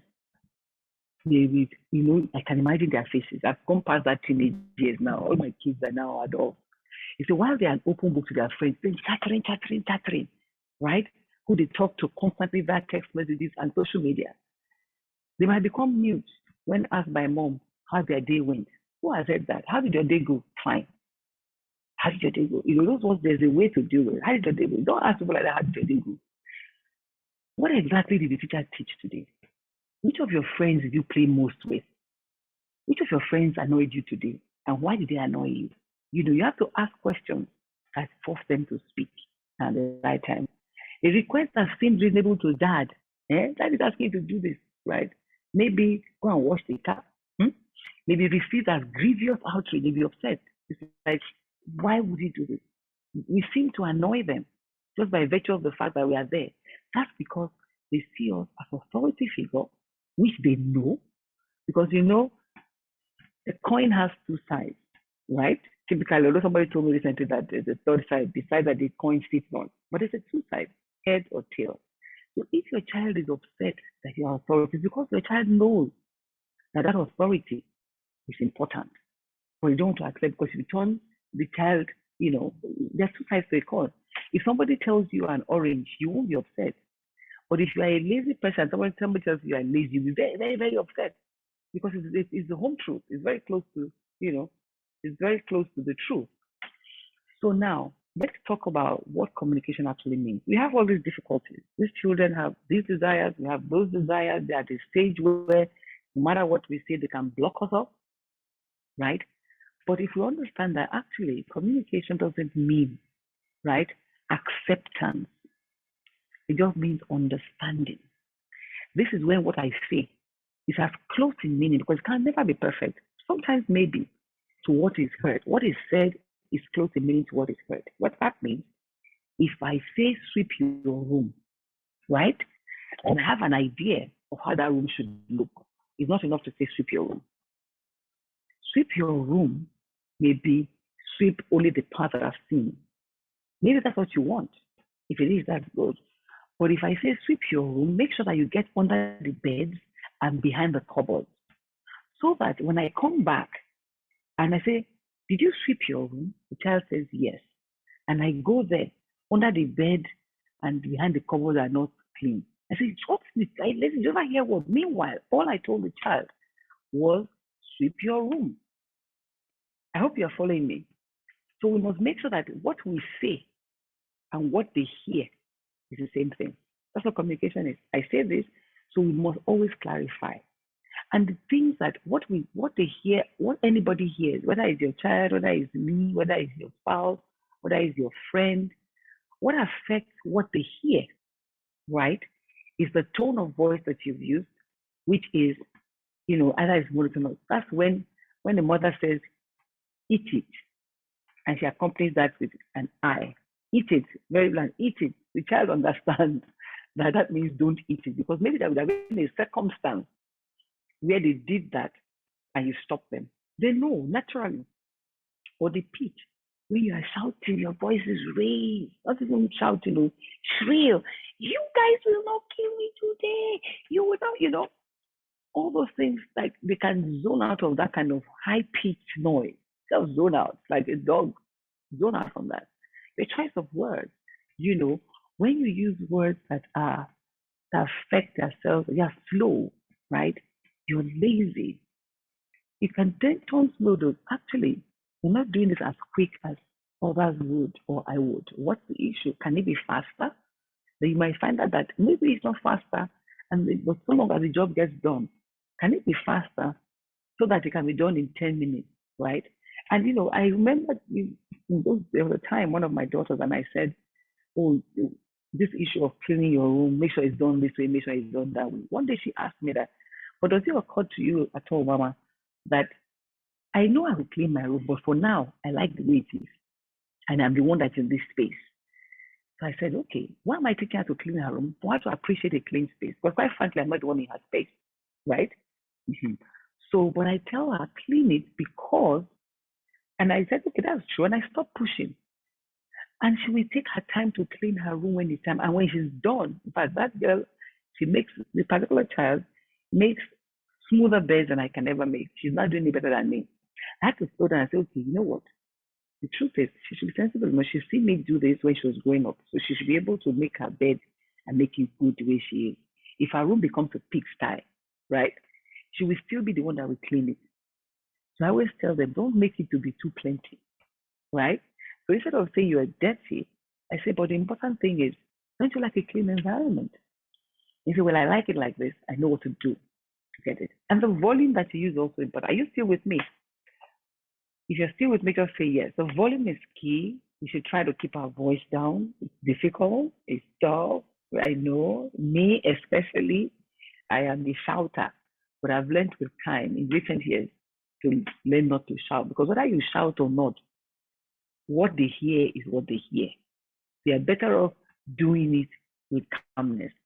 And then the non-verbal actions are very powerful. That's staring the eye, and you're talking, and you're rolling your eyes, and your eyebrows are raised, and you hiss, and sometimes you hit out. You're talking, and you're like this. They're just communicating something that is totally, it just makes them feel like you're unreachable, So, and we think that that's probably a good way to go because that's what we saw our parents do. Another thing we could look at, how did I decipher and decode that when my parents were using it? How would I like it to be done, right? We never asked our parents. We are lucky now that we are learning to be more communicative. So the thing is to also ask the children how. How do you like to be disciplined? This is how I want to be disciplined. I want you to do this because of this. What make them understand. But while our tone, our pitch, the words we use, and volume all affect, the most important is the non-verbal, because more than 93, everything that is said is either paralingual, which is the tone, the pitch, right, and the volume, and 58%, 53% is about what they see, the tightness of your face, the folding of your arms, the lack of smile. Those things communicate even more So as much as possible, we have to learn to keep a smile on our face if we want them to, because it's something that I advise parents, the best thing to do is just have a bland face to start. If you can't smile, don't frown, right? Let your words do all the things. Now, I would like to share with you the tips that work with talking to your team. If you Google, you'll find all of these things. The difference is what I bring with it. But top on this list is listening. And incidentally, listening is one skill that is not taught at all in school or anywhere. Although these days, for those who come to classes like mine, communication class, or there are schools that teach listening now, because listening means that you are actively being aware of what the other person is telling you, of what they are saying. You are aware because that helps you to be able to respond right. You are aware of what they're saying and what they're not saying. Their non-verbal action, how your child is talkative and suddenly the child is quiet, right? You know there's something wrong. A child is usually eats and loves to eat, and suddenly the child is. These are the things that we use to look after our children when they are babies. We just observe and we get a feeling, but we lose it as they grow older. We should still we should still link to that and be sensitive to their non-verbal signs as well as what they say. So listening is not just about hearing what they say, it's about hearing what they did not say, which will be exhibited in their body language. And it's important that we validate their feelings, let them know they matter. Where, for example, when we say a man is not his behavior, we know that what you're doing is wrong, right? But you are not, we know that something that's making you do it. What you're doing is wrong. But what is it that's making you do what you're doing? We need to understand. And why is what you're doing wrong? So if you say, okay, I feel terrible, you say, okay, I understand. But what's the reason? Not that why should you be feeling terrible, right? I understand. But why are you feeling terrible? Me, I don't understand how you can be terrible like that. But if you say you are, I take it. How can I help? So don't validate their feelings. Their feelings may not be something you understand, but you have to make them know that what's most important is them and not their feelings. You have to show trust, give opportunity for them to exhibit. I think next time I'm going to prepare my slides and drop one after the other, like yet to do, so that you're not seeing the whole thing and it might distract you. Anyway, the third point is show trust, give opportunity for them to exhibit a sense of responsibility. I gave you the example of my daughter and her bedroom, and today her room is always the tidiest. I know when it's dirty, she will eventually tidy it. Because you see, sometimes when we tell our children to do things, it's because we think they won't do it or they can't do it. We have our own time frame. We have our own idea. Okay, you must study. Have you done your homework, right? If there's an agreed time for homework, what I have said may not be the best for a child. The child may say, okay, I prefer to do my homework between so and so time. For as long as other things are not suffering, right? Let them take responsibility. Okay, what's the goal? Homework. So long as this homework is delivered without anything suffering, right? So do it. And when they do, right, you validate that. And the fourth thing, don't be a dictator. A dictator is the one that's always right. You can't always be right. And the process of being right, there'll be constant pull back and forth, right? And I say, pick your battles. There's some things that I don't have to be right about it. Right? I don't even want to go about it and arguing and quarreling with you. Decide on what is important and disagree on that. Let them make their mistakes. And when the child keeps like a terrible truth, continuously wanting to touch candle, I've been known to let my child touch it. Just touch it and just, you know what I mean? You tell her if you burn it, they won't hear until it burns them. So the point is they must know the consequences of action, right? And let them try to take some action. For as long as it's not the type I can kill them. I want to teach my child that fire burns. I'm not going to light up a gas cooker. Just with a little candle, I say, touch it, right? And they will know. So let it and don't take over. Let them decide, okay, touch it. And so what did it feel like? It was hot too. Okay. Put it a little longer. It will burn your finger. They will learn. Don't just tell them it will burn you. Sometimes doing and let them see will know.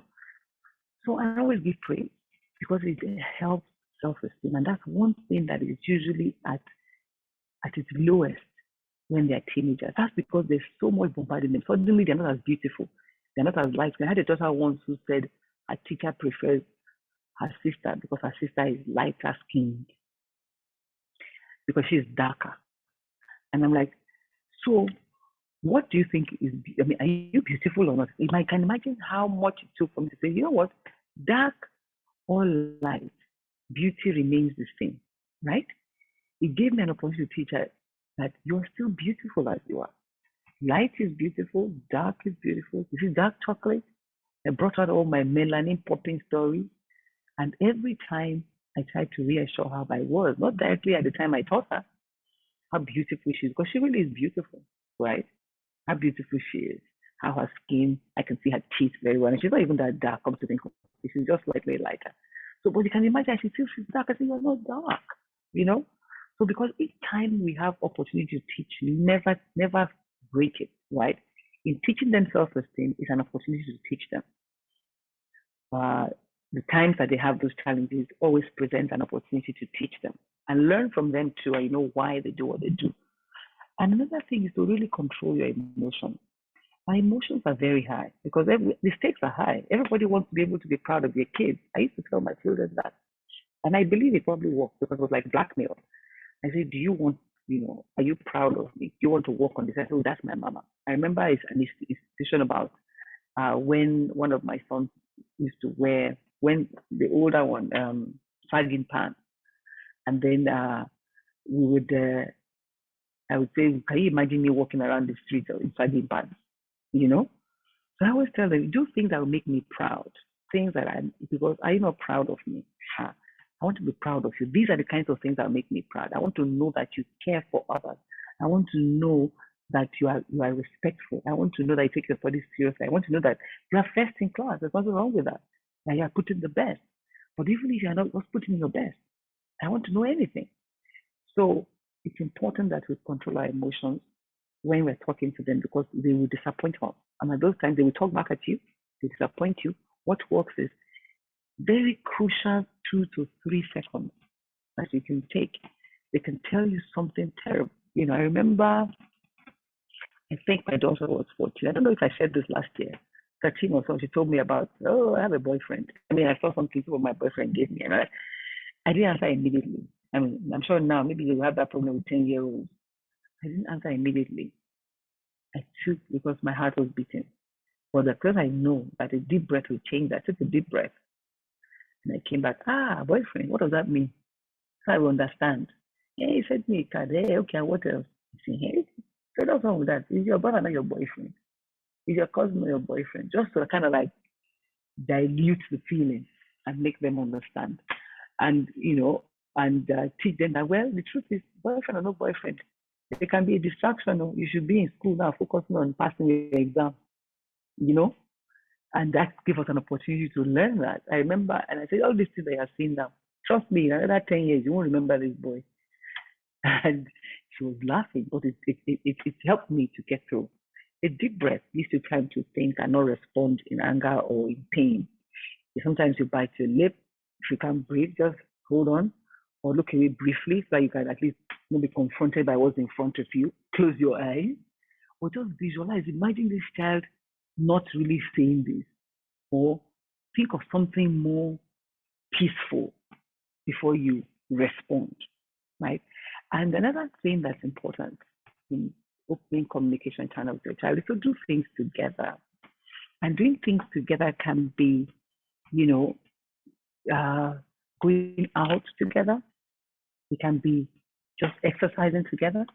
It can be watching a movie together. I've found that to be a very good way to teach, right? Like Yeti said, if you're not on the social media platforms your kids are, you should get on it and then work on it together. For example, TikTok, share TikTok moments. Look at this too. Can you imagine? So they will say, this is ridiculous. How would somebody share this kind of thing? It doesn't make sense. They will know where you stand. They probably will argue with you, but they know where you stand. So that helps you not only to make memories, but serve as a role model, right? When you go on trips, you are making your comments. Oh, I like Ferrari because Ferrari is this, but to get a Ferrari, you have to work hard. You have to do this, They know what matters. And then another thing is you should share regular meals. That works magic. When I started to do that, my children, because in the morning when they are going away, so when they were younger and they were going to school, right, it wasn't possible for everybody to gather. Everybody's struggling to catch the bus or get the driver and things like that. But we ensured that on Sundays, we sat down at a table to eat, right? And then that's when you will hear what happened here, what did this, what does that. Right? Meals are a good way. I mean, after all, when we want to socialize, we invite people to a dinner or to brunch, right? So we can have those meetings because family conversations are very good at that point. And that's when you pass your values and then you get to know what they think. Now, what you so somebody is waiting to, let me just admit, I can admit some people. Okay. So some basic listening, since listening is tough, listening is tough because you get listening. When you listen to them, they listen to you. You respect them. And that's why you have to learn how to listen right. And it all begins with paying attention. Your child is talking to you and you're distracted, right? When you mean, and it happens to me.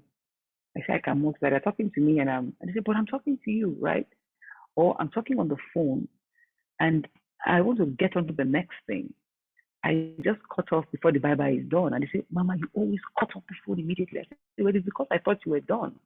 So I've learned to wait for them to cut off before I cut off, no matter how much I'm doing. And I've learned to always, okay, give me a moment. If they're talking to me and I can't listen, give me a moment. Let me finish what I'm doing. I said, okay, so what is it? Pay attention, maintain eye contact. And when you lean in, not, okay, what is it?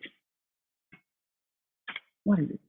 And I'm looking at you with a smile on my face, making sure nothing is distracting me. If there's a distraction, you admit it and take care of it before you continue. But you must give them your attention. And you must repeat for confirmation. Did you just say that? Because the only way you can do that is because you have listened. And when you're listening, don't be listening. Why don't we listen well? Because we're always waiting for our response. We're already deciding what we're going to respond in our head. What helps with that is to have a notepad. As you're listening, something comes so that you don't forget, because you don't want to forget what you want to respond. So we just are patient. And sometimes if it's a conversation, you can say, okay, we're going to have a talk. When I want to interject, I will raise my hand, or I will beat my nose, or I will do this so that I can at least get in, I can butt in to make it reasonable. But with your, that can help if it's a formal talk, right? But if it's something you're disagreeing over, listen, repeat for confirmation. Is this what you said? And ask questions. Ask questions. When you want to have a conversation, open the questions, because questions are, how was your day, right? Can be just a yes or fine, and that's the end. When you say fine, you have to define what fine means, because it happens also, what made your day fine? And then they give them more, right? So, and questions that allow you, that don't have a yes or no, are the ones that causes engagement. And they often start with a how was your day, right? Can do a yes or no. But when you get a yes or no, whatever you get, how was your day? Fine, not fine. Then you can define, you can speak further. What exactly were you trying to say there? What do you think about? You're watching me. What do you think about that? Having a boyfriend at age 14. I think this is a bit early, because whatever, or kissing, or you know how we are watching your young children, they turn their face. You say, why did you turn your face? Watch things with them, enjoy it, and stick with this knowledge that is the behavior that's bad. It's not the person. Remember, a man is not a behavior. And be specific. We are giving instructions. We are talking. Be clear and be specific with what you mean. So these are my slides which speak to you making the most important thing in relating to your children, having a listening ear when you are communicating with them. And when you have a listening ear, always clarify and be specific about the information that you share with them. So listening is key. Listening is key. And remember, I'm just going to go over I'm just going to go back before I stop sharing. These home truths are very important. The buck stops at your table, right? You are not an authority in terms of subject authority, right? But you are authority for responsibility. And it is very important that we make these relationships work, because when they go away from home, it's on those things that they will depend. I have been through it. I have seen my daughter come back and say, Mama, you were right.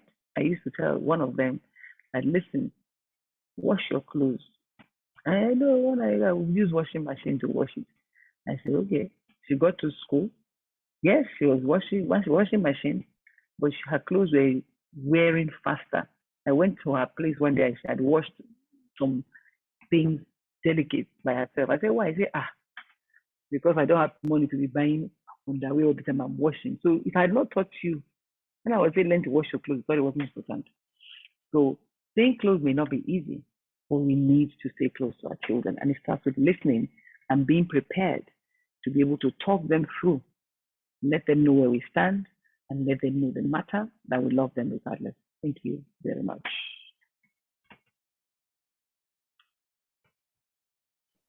Thank you so much, Auntie A. Thank you. We appreciate you. Any questions for Auntie A?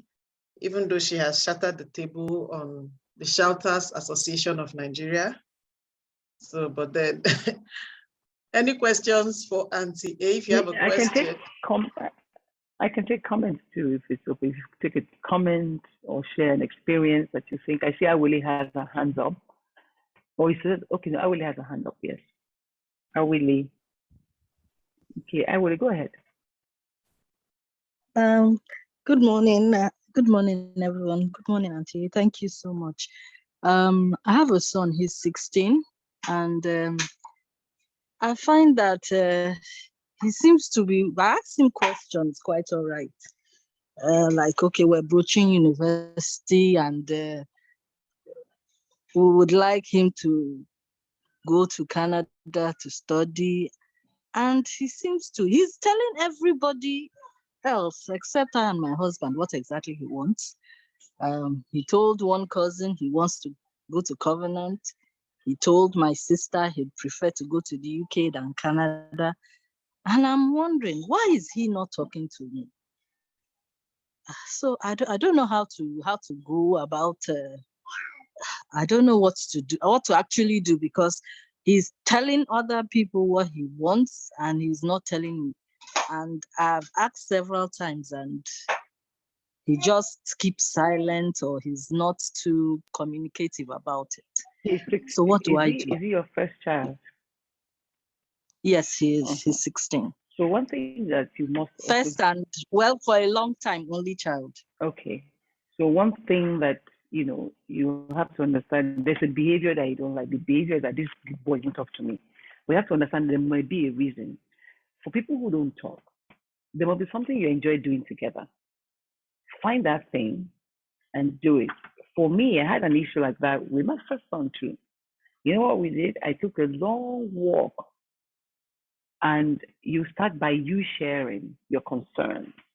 Is it possible that there may be other options? I really think Canada is better for you, but I don't know.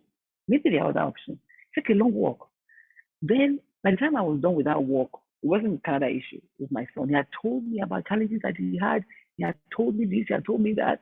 And I wouldn't be shocked. But I just said, just go for a walk. And I said, well, come on, just escort me. Make it not about him, because you see, when you make it about you, because they do love you, I call it blackmail. I say, I want to walk and I don't want to go. Please come and escort me. And you talk about it, but you should be prepared. They might open up. I always say this. They might open up and tell you things that you don't want to hear. Please don't respond. Bite your lip. Stay silent. Say, if you don't know, say, I don't know. I will come back to it. Don't pretend like you know, because they know more than you a lot. But the thing is, you are concerned. You love this boy. You have decided something for him, but he has other options.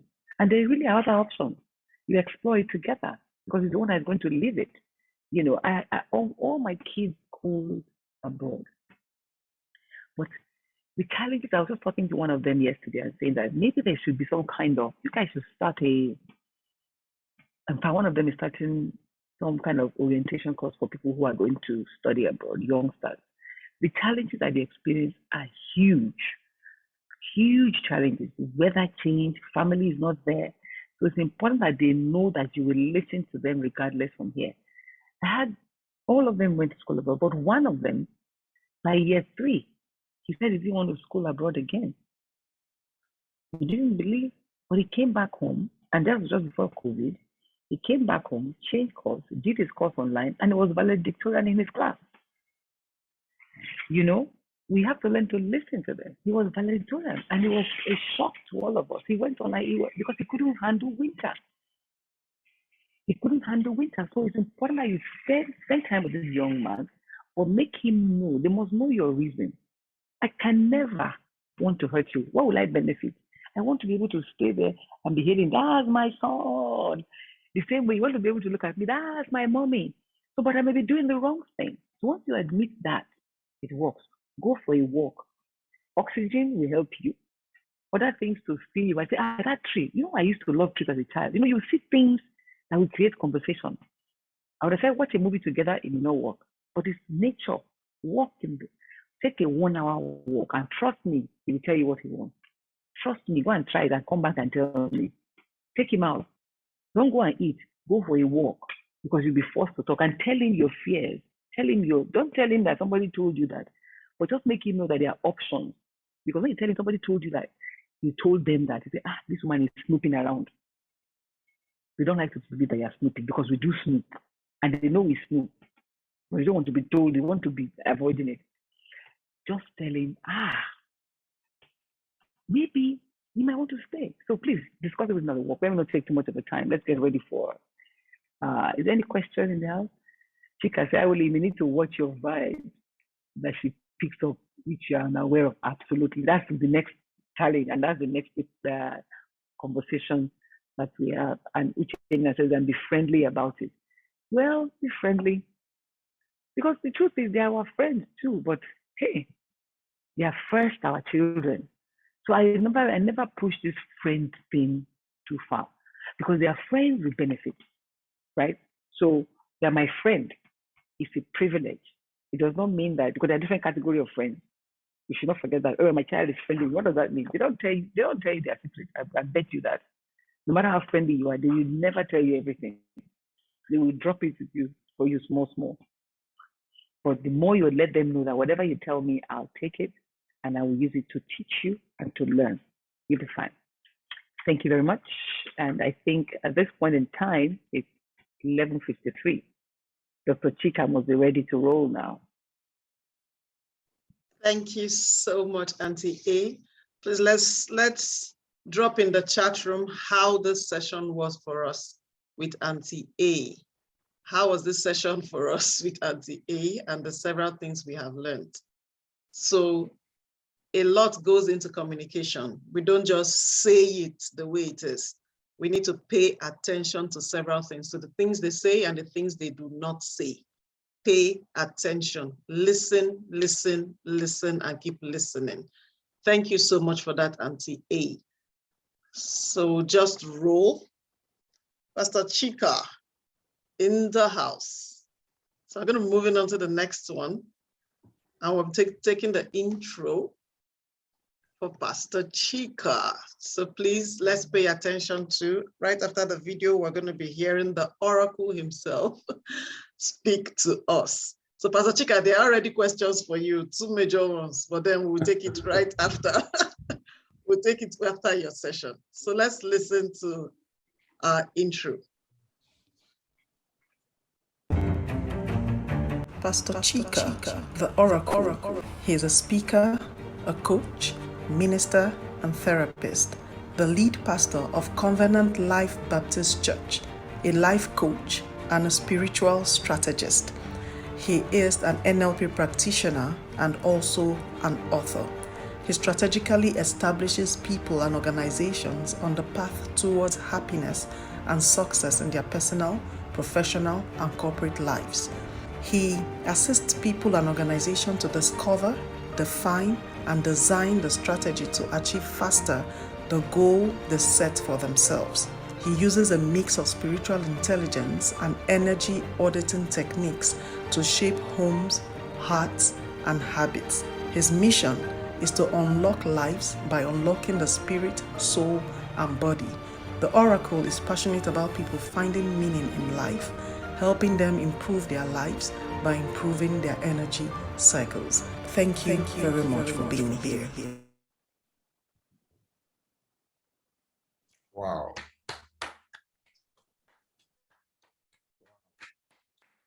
Wow. Coach Nwa, I hail you. Wow, wow, wow, wow, wow, wow. Wow. Auntie Yeti and Auntie A, they have made my job easier. And I want to say thank you, Coach Madioto, for this opportunity to partner with you and share with your tribe. We really appreciate it. Thank you, Auntie Yeti, for helping us build on the issue of helping our children digitally, especially this issue of selfie. Like Auntie A mentioned, adults have that problem too.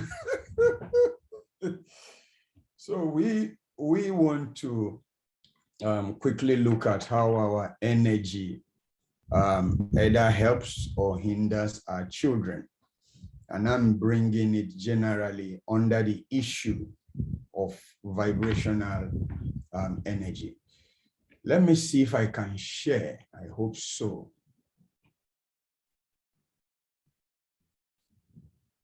Okay. Please, if you can see my screen, can you please type in yes? If you can see my screen, please type in yes. Okay. Thank you. Thank you. Thank you. Thank you. So, thank you. I appreciate that. But let me stop sharing for a while. It was January 2016, and we had a 7 a.m. appointment at the US Embassy. My daughter was 14, my son was 17. Permit me to say I was desperate for my son to get his US visa before 18. And I wanted to make the journey easier for him. They had gone in May 2015. Because I made a mistake, they were denied the visa.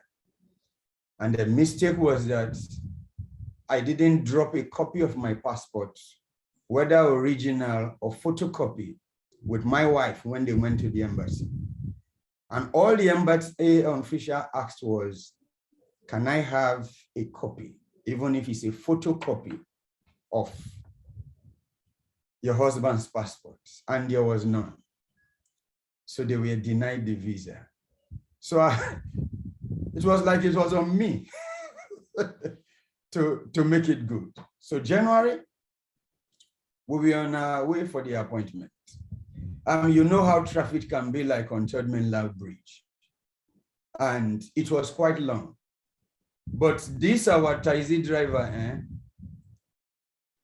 only God knows what's enter in head.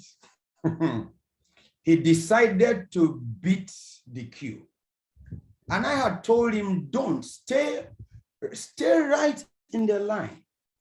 As he got out of the line, lo and behold, here we are with Lagos State traffic managers. Before we could sort it out, get through the process, finally they got to know I was a pastor. That helped the issue a little bit. They got to know I was a pastor and they said, okay, you people can go. But the truth was that we were already late for our appointment. And so I was crying. I was crying. I was literally in tears, soaked in tears. I had to come back so that my children could meet that appointment. So I was crying. I was soaked in tears. And my children got around me and they were like, Dad, stop crying. Stop crying. They began to console me. So we were on our way home when my son asked, said, Dad, why were you crying? I thought men don't cry.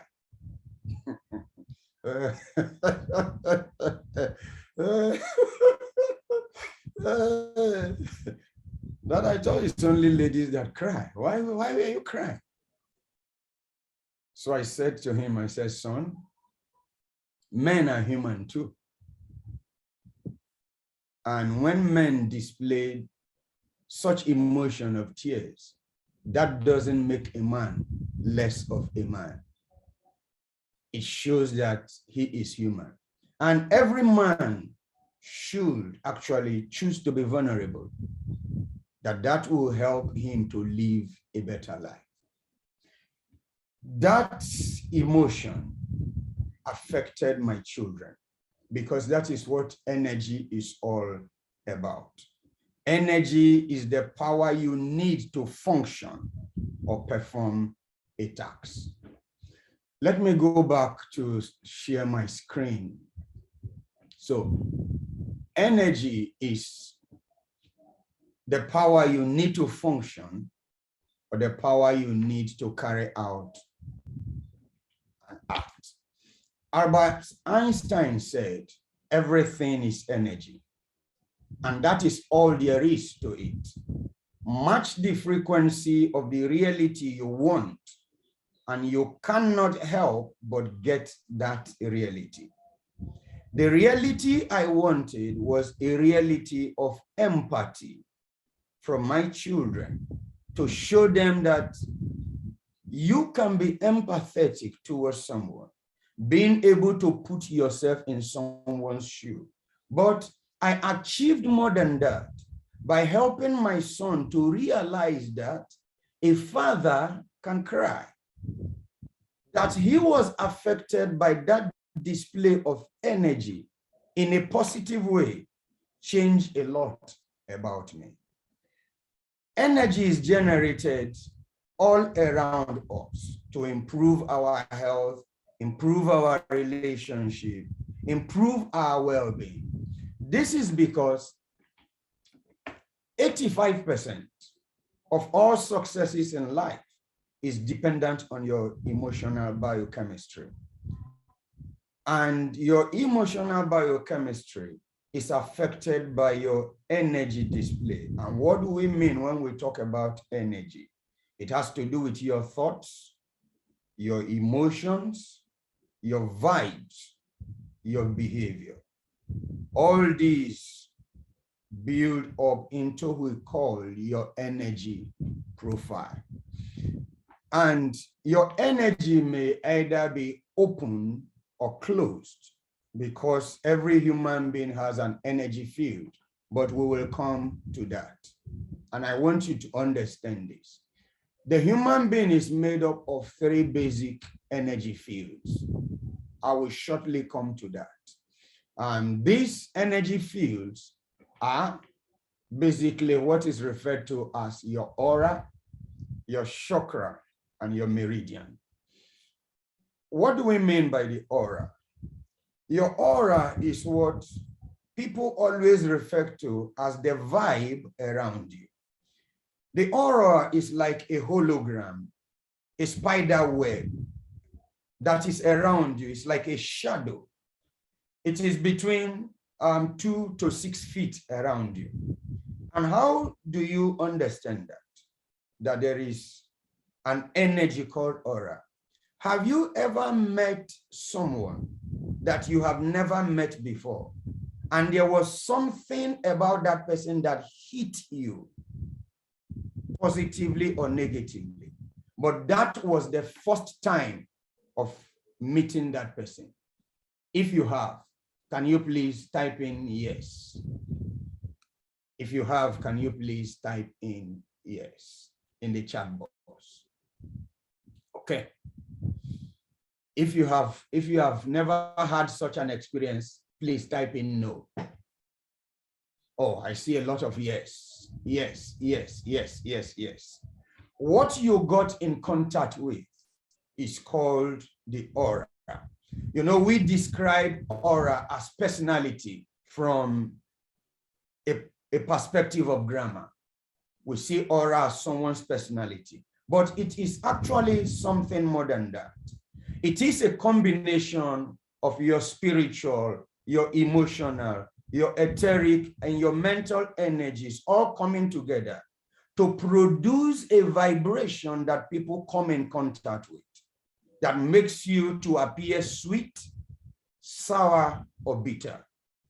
So your aura is an energy field which determines what you project even to your children. So our children have the capacity to pick up vibes even when we have not said anything. And that shapes their relationship with us. Then there is the chakra. The basic definition of a chakra means an energy junction point. And there are 7 chakras in the human body.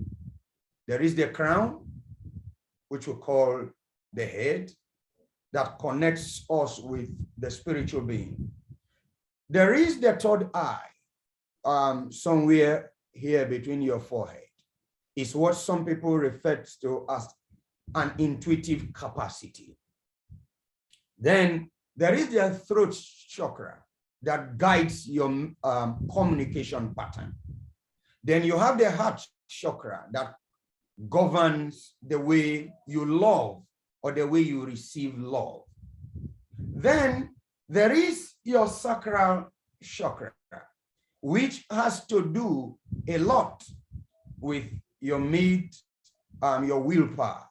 It stays right there within you. And there is your base chakra, your root chakra, which talks about how established you are. When you put all these together, they govern the way that energy goes through your body and what people feel when they come in contact with you. And there are the meridian lines. There are 12 meridian lines that run underneath the human skin. And these actually govern what goes on around us, defining both our neurotransmitters and our transmitters. They govern how our energy profiles in joy or sadness all come to be mixed together. However, when we have another opportunity, we may need to discuss that in depth. But going further, I have mentioned that because of these 3 major energy centers, there are 5 types of human energy. We have the physical energy, the ability you have to move, exercise, and do physical things. Then there is your emotional vitality or emotional energy that describes your ability to deal with stress, anxiety, joy, enthusiasm, various forms of emotion.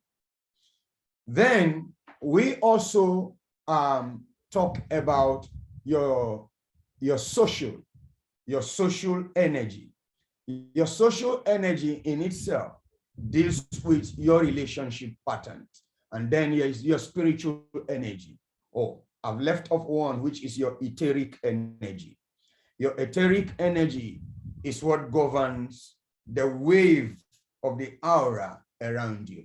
These are basically the 5 sources or types of human energy. However, going further, you have to understand that when we discuss energy issues and energy profile, they are built on the TEB triangle, the TEB triangle.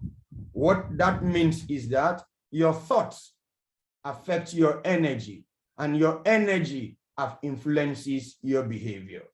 For instance, when you gossip, it comes like a thought, and that produces a negative energy which affects your behavior. When you think joyful thoughts, it produces a form of energy which affects also your behavior. When you lie, it comes via a thought that produces a certain form of energy, which affects your behavior. So your energy profile is built around the TEB, the TEB triangle, which means that your energy, positively or negatively, is basically governed by your thought pattern. So we will say that there is a connection between our energy and our behavior. Whichever behavior you manifest is a function of your thought. And that behavior was injected because of the energy that was built up since you thought about it. So, like I mentioned earlier, your energy is either blocked or is opened. When your energy is blocked, you may need to ask yourself, what is it about my aura? What is happening to my chakra, my 7 energy resident points in my body? Or what may be happening to the meridian lines that run underneath my skin? But to go and put all these in context, what are some of the things that we do that affect our energy level, which in turn affects our children? One is ruminating. Ruminating. To ruminate is to think about something over and over and over and over again. Let me stop sharing at this point. You think about something over and over and over again. It keeps circulating all through your head. If I may ask you, how many of us go through this cycle of rumination? If you do, just type in, I do. I do. Okay? I do. I do. I do. I do. I do. The question then is, what do you ruminate about? Negativity, or positivity? What you ruminate about is what your behavior actually will become. When you ruminate about negative things, that is what will actually come forth towards your children. For instance, things like teenagers cannot be trusted. So you become suspicious of your children. And the suspicious tendency has come because of your ruminating thoughts. When you become suspicious, you are no longer trusting. You may not say it with your mouth, but your children will pick up on that energy. And once they pick up on it, that may be a reason they shut down and are no longer able to talk with you freely or the way you desire it. It happens to us too, as married people. When as a man, all you think is that women cheat and cannot be trusted, that also will affect your relationship with your wife and in turn with your children. So when you ruminate, ask yourself, what am I ruminating about? The second thing we do which affects our energy profile and in turn our children is self-depreciation. And by self-depreciation, we mean feeling unworthy. Things like, I'm not a good mother. I'm not sure I am a good parent. I don't have what it takes to succeed. When you keep putting down yourself, you reduce your vibrational energy frequency. It moves from top to bottom. And at that point, you have lowered your capacity to operate with your children at a higher frequency level. So if I may ask, what are some of the thoughts or phrases that are negative that you use on yourself or about yourself? If any, can you please type it in? Type it in. What are some of those self-deprecating words or phrases you use on yourself? Possibly internally in your self-dialogue with yourself. Can you please type in such words or such phrases? I'm waiting. I'm waiting. I'm not good enough.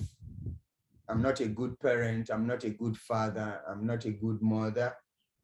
Or I don't have what it takes to make this home work. I don't have what it takes to raise my children. If you use any of these or what I may not have mentioned, can you type it in? All right. All right. Thank you, Bosede. Thank you.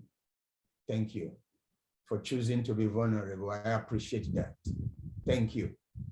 That is the path to actually knowing how to bring in the positive energy. I don't do well enough to discipline my children. Thank you, Modupe. I appreciate that. I appreciate that. And the issue actually is that we often say that words have power, and we can't run away from that words have power. What you consistently say about yourself is what you become. What you consistently think about yourself is what you build about yourself. So watch those words that you say internally about yourself. Another thing is undefined anger. Undefined anger. Anger has to be defined. Ask yourself, why am I angry? If you can't put a hand on why you are angry, you will transmit it to everyone, especially your children. So be able to know why you are angry. And when you are angry and your child asks you why you are angry, be free enough to say it. Especially if you know they can handle it. My children have moved from teenagers now into adults, but when they were teens, they asked a lot of questions. And especially when they notice I'm angry, I would say, yes, I am. Let me stop sharing so that I can say this. I noticed that possibly I had a brush with my wife. And my daughter will come up to me and say, Dad, you don't look so good today. Is anything the matter? There are several times I have said no. And my daughter will say to me, Dad, just say you don't feel like saying to me. Just say you don't feel like telling me. Looking at you, Dad, I know something is wrong. Is mommy the reason? I said, come on, don't push me too far. Don't worry, I will talk when I feel like. So undefined anger can really affect our energy level with our children. Then undefined anxiety. Why am I anxious? Why am I anxious? Be able to know why you are anxious. Understand it. 1998, my son started secondary school for the first time. We live in Benin. He chose not to school anywhere in Edo State and chose to go back to Oyo State, where we came from, Ogbomoso in particular, that was where he wanted to have his secondary education. The distance from Benin to Ogbomoso is like 6.5 hours, 7 hours. It's no joke.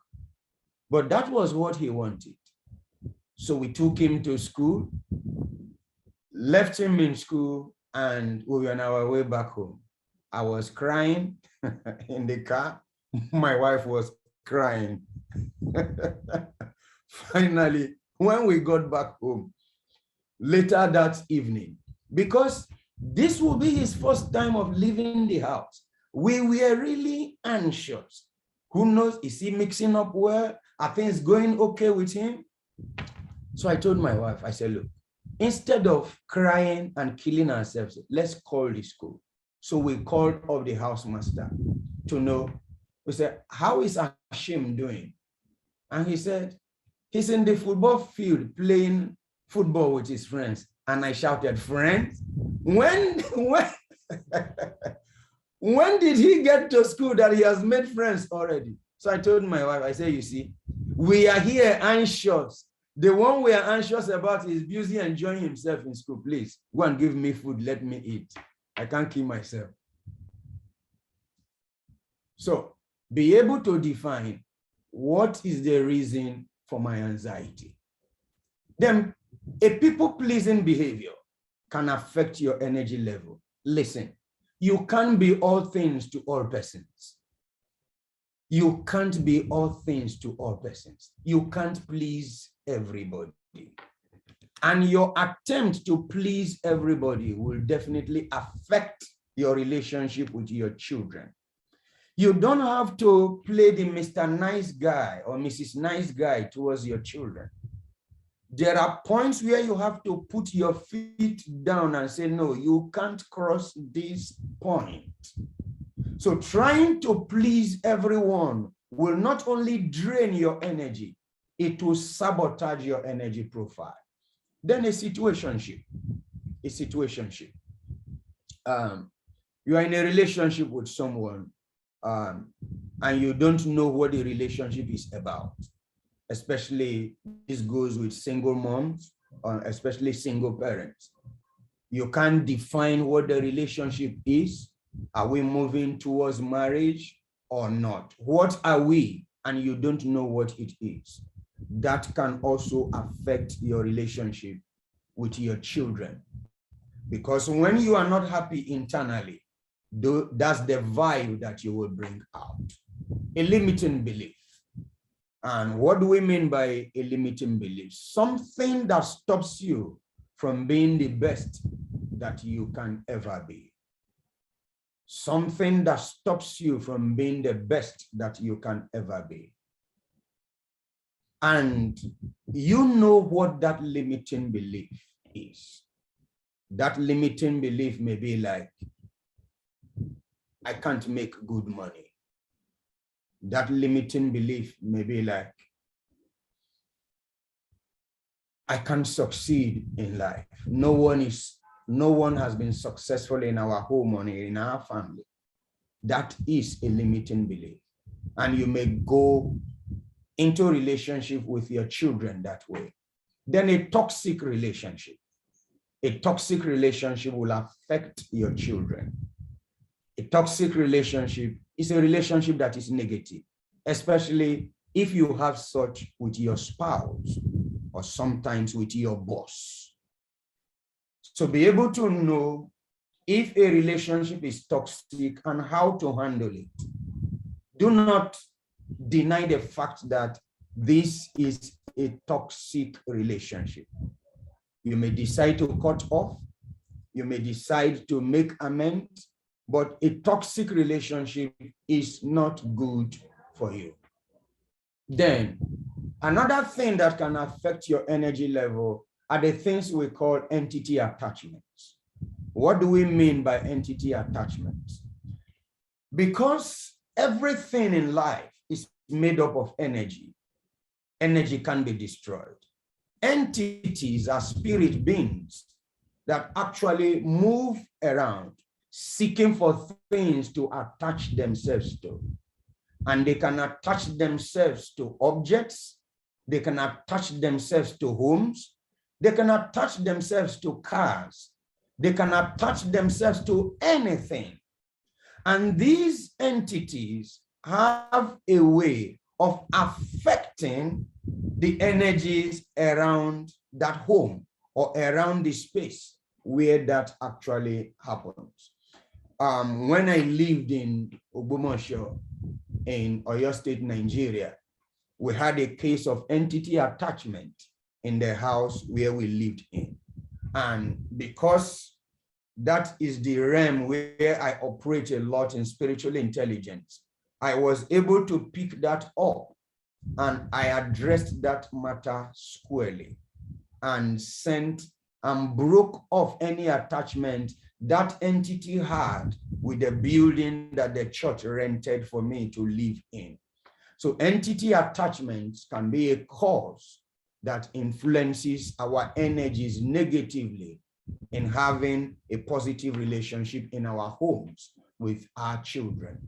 Then there are etheric anchors. What do we mean by etheric anchors? They are things that make you behave in ways that you are actually surprised you behave in. Permit me to quote from scripture. I'm a Christian and a pastor at the same time. In Romans chapter 6, Paul says, the things I love to do, those I don't do. And the things I do not want to do, those I find myself doing. This can be attributed a lot to etheric anchors because everyone has an etheric body. Remember, I talked about the aura. So what happens is that when cultists, when spiritualists want to establish control over you through a certain form of habit, they introduce anchors into your etheric bodies. So you find that there is a wide gulf between what you consciously, actively deploy by way of habit and what you, permit my use of language, unconsciously deploy by way of habit. This may be due to etheric anchors. Another thing that affects our energy field will have to do with cluttered mind and space. Cluttered mind and space. When the space in the house is cluttered, you know, everywhere is jammed. And this happens a lot to those who like to hoard things. Hoard things. You see, the television you bought 1982 is still in the house, and you have not given it out or destroyed it because you are too attached to properties. So your house is just filled with junks. Everywhere is jammed. It has a way of affecting your energy level and your mindset. Permit me to ask, is there someone who has an issue with hoarding here? Is there anyone who has an issue with hoarding? I mean, you have this strong attachment to properties that giving it out is a problem. So your house is filled with, permit me to say, junks, things that you don't use anymore, but giving them out is an issue. Anyone like that here? Anyone? Okay, there's none. So let's move on. So when your space is cluttered and your mind too is cluttered, filled with so much, you won't be able to pour out your positive emotion towards your children because your mind is cluttered and not straight. Then blocked energy fields, For instance, when your throat chakra is blocked, communication is difficult. You are someone who don't talk. You store up things inside you. You hold back from expressing your opinion, your disapproval. Your throat chakra may just be blocked. Again, it's also possible you'll find it difficult giving and receiving love. It's because your heart chakra is blocked. And that has become a part of you. Because you find it difficult receiving love, it is difficult giving love because your heart chakra has been blocked. Again, it's also possible because your self-will chakra has been blocked. You find it difficult maintaining discipline in the household. These are blocked energy fields and they affect your energy level towards your children. Furthermore, ACEs, adverse childhood experiences. Some of us are still parenting with the pain we had as children. So your parenting style is actually based on the pain you went through as a child. Until you heal the inner child in you, your energy profile will remain toxic and negative. You should heal that inner child. What did you go through as a child? Lack, rape, abuse, deprivation. What was the trauma you went through still affecting your energy level? Please, you should be able to heal that inner child, because it will keep coming up once in a while with your children. What is it that can affect our energy level? Or we don't show gratitude. But being able to show gratitude will definitely affect your children by teaching them how to be grateful. In my culture, where I come from, I am Okwani by tribe. In my culture, you are taught that before you eat, you thank your parents. And after you have eaten, you also thank your parents. I have grown up with that. And it's what I have been able also to teach my children, gratitude. And why gratitude is important is because it helps you to appreciate life and see the beauty in life. Furthermore, as part of the things that we do that affect our energy with our children, exercise. Your ability to exercise will release what our coach, Lanre Olushola, calls DOS, dopamine, oxytocin, serotonin, and endorphins. These are the 4 good chemicals that help us to live a good life. So be able to exercise. Don't say, I am too busy. Hit the gym.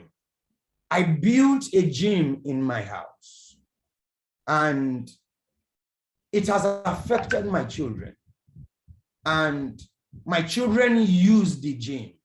I see the way they have been able to build up themselves, exercising, because they see me do it. They see my wife and I do it. And so they exercise naturally on their own. Because I know the exercises I love, I bought my equipment in that direction. But my children said to me, no, you can't just buy the equipment that you love. Buy the ones that we love too. And I've been able to buy the ones that they love. So they've seen it in us and they have modeled it. Then dancing.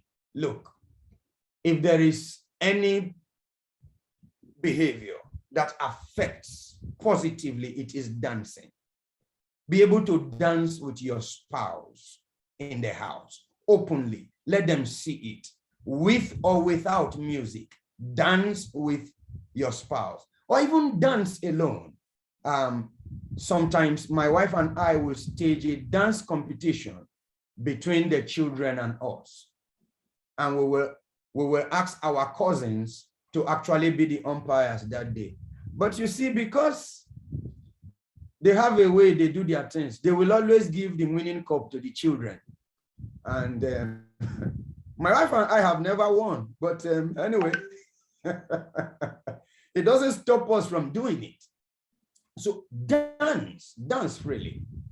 There is a research that has now proven that the way you dance out of the house in the morning will dictate your energy profile all through the day. It's the concept called priming. And so I love a lot of dancing, a lot. I do that a lot. I'm going further. Appreciation. Auntie A talked about you appreciating your child. When the child has done what is good enough, be able to say thank you to your child. Be able to say thank you. Your child brings a glass of water, say thank you. Your child attends to an errand on your behalf, be able to say thank you. That's attitude, habit of appreciation will go a long way in helping that child. Then finally, a spiritual fellowship. Connect with a superpower. Let me repeat, connect with a superpower. It has a way it positively affects the family. As a Christian, for instance, permit me to share from my faith. The issue of morning devotion is key to us at home.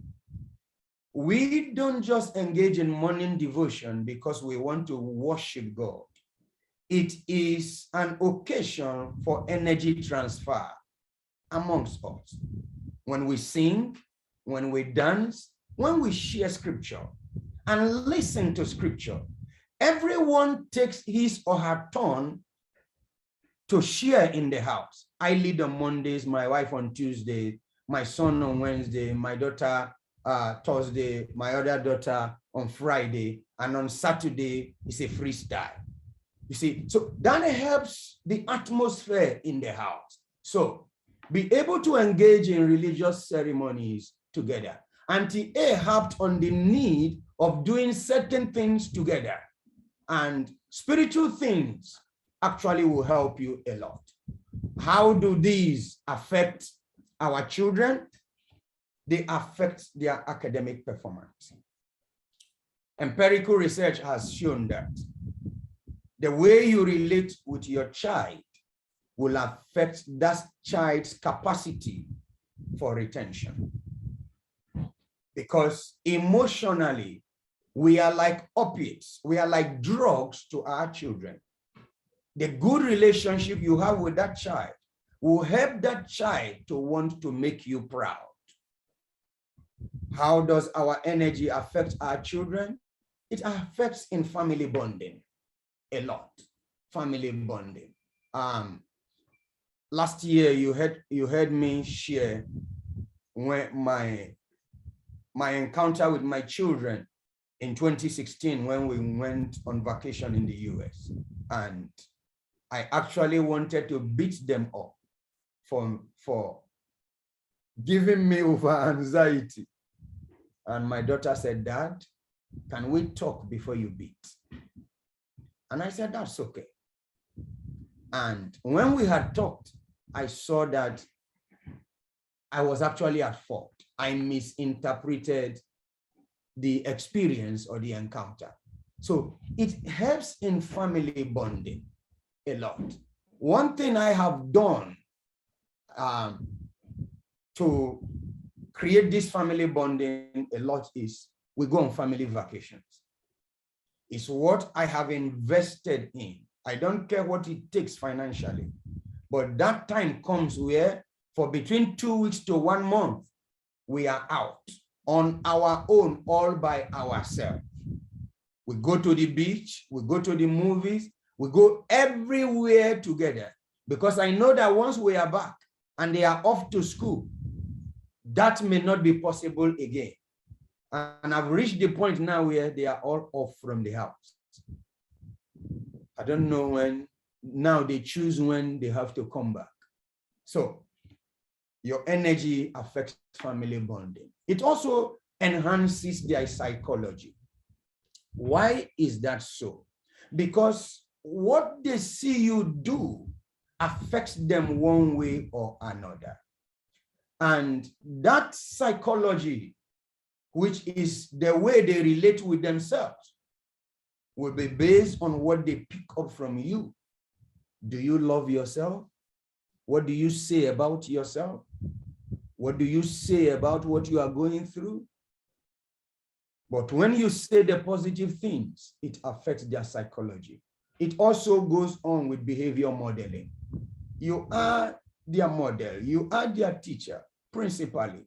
They will learn everything or a lot of things from you, especially in their early ages of life. So be able to model for them the right behavior by the things that you do. How does it affect them to seismic invasion. And what do we mean by that? Your energy has the capacity to shatter a dangerous habit that they may be picking up, which they are not telling you about. But noticing that you are doing the right things with them and saying the right things to them, they decide to make you proud. An old man said to me, he said, parents don't train children, children train themselves. There is a truth in that, in the sense that children actually choose what they want to model. Then there is this issue of unconscious programming. I want you to know that whatever you do or say, one way or the other, is dropping into your child's subconscious and will affect what that child becomes and how that child will relate in the future unconsciously. So be intentional in what you do and how you relate with them to give them the right programming of what you want them to do or become. My son shared an experience with me. My son is 23 now. He was being nice to this girl, and the girl actually thought that he was trying to come too close to her because he had other intentions. And my son said, I said to her, my daddy has raised us up as sons to be gentlemen, and has taught us how to handle ladies. So therefore, the fact that I'm showing you favor doesn't mean I have an ulterior motive. When he said that to me, I was proud. I actually gave him some money to say, thank you, son, for being able to make me proud about that. And that blew my mind, that daddy has taught me how to handle ladies. So showing you favor doesn't mean I have an ulterior motive. Finally, develop a spiritual connection. A spiritual connection with God will help you a lot in producing the right energy that can affect your children. Why? When you pray over your children, when you prophesy into the lives of your children, when you announce into their destinies on your knees or through confession, based on the spiritual being that you are actually depositing the right energy in their lives. And this will push them on to being the best of persons that you ever desire that they should be. So, to round off, note that your energy profile has a lot to do with what your children will become. So, choose the right things and be intentional as you do those things. Thank you. God bless you. Thank you so much, sir. Thank you very much, Pastor. So before let's take some questions. So someone is asking, and then I'm asking this question to you because from your perspective, you're a man, you're a father. So let's hear your own perspective to this question. So someone says, why do men or husbands or father forget easily that they were once a son or a young adult? And most of the things their son does, they did worse and blame the woman more when things go wrong, or the young adults are not behaving the way that they expected or the way they want. So what should we do? How a mother is asking, how should she handle this? Or how can you respond to this to be able to change the perspective of the mother, or not necessarily change her perspective, but let her come to terms with this, seeing that this is what she is facing or wanting to handle better. So how do we speak to this? Because the issue she's having is from the man's perspective or the man's energy that he's giving out. It's based on this issue of unconscious programming that we are talking about. this was something I hammered a lot in our church last Sunday by saying, sometimes mothers don't know that they are programming their sons to become what they will become as husbands. For instance, your son is crying and you say simple things like, why are you crying like a girl? Why are you crying like a girl? Smarting, it's only girls that cry that way. Really? And he grows up that way. Or because he is the only boy, permit me to say, whatever the girls have to do, you tell the girls to go and ask him. He starts developing this air of alpha figure, and he grows up that way. So the unconscious programming of mothers, then the unconscious programming of society. Society expects men to behave in certain ways. And so if they don't behave that way, they are not men. That is why men forget easily that they were once boys or once sons who are behaving in the ways that their sons are behaving in now. How did I step out of it? I told my wife to keep reminding me each time I behave this way to help me know that I am veering off course so that I don't unconsciously place a lot of burden on my son. So my wife helps me out. Thank you. So what can she do now? What should she do now? Because it's actually a burden to her and her heart. So she's wondering, why can't this man get it? You did worse when you were younger. So why are you pressurizing this boy right now? Or why is it that the wrong that he's doing now looks as if it is my fault or my own doing? You also have a part to play in this. So how should she now be like, how do I explain it, at peace with this right now?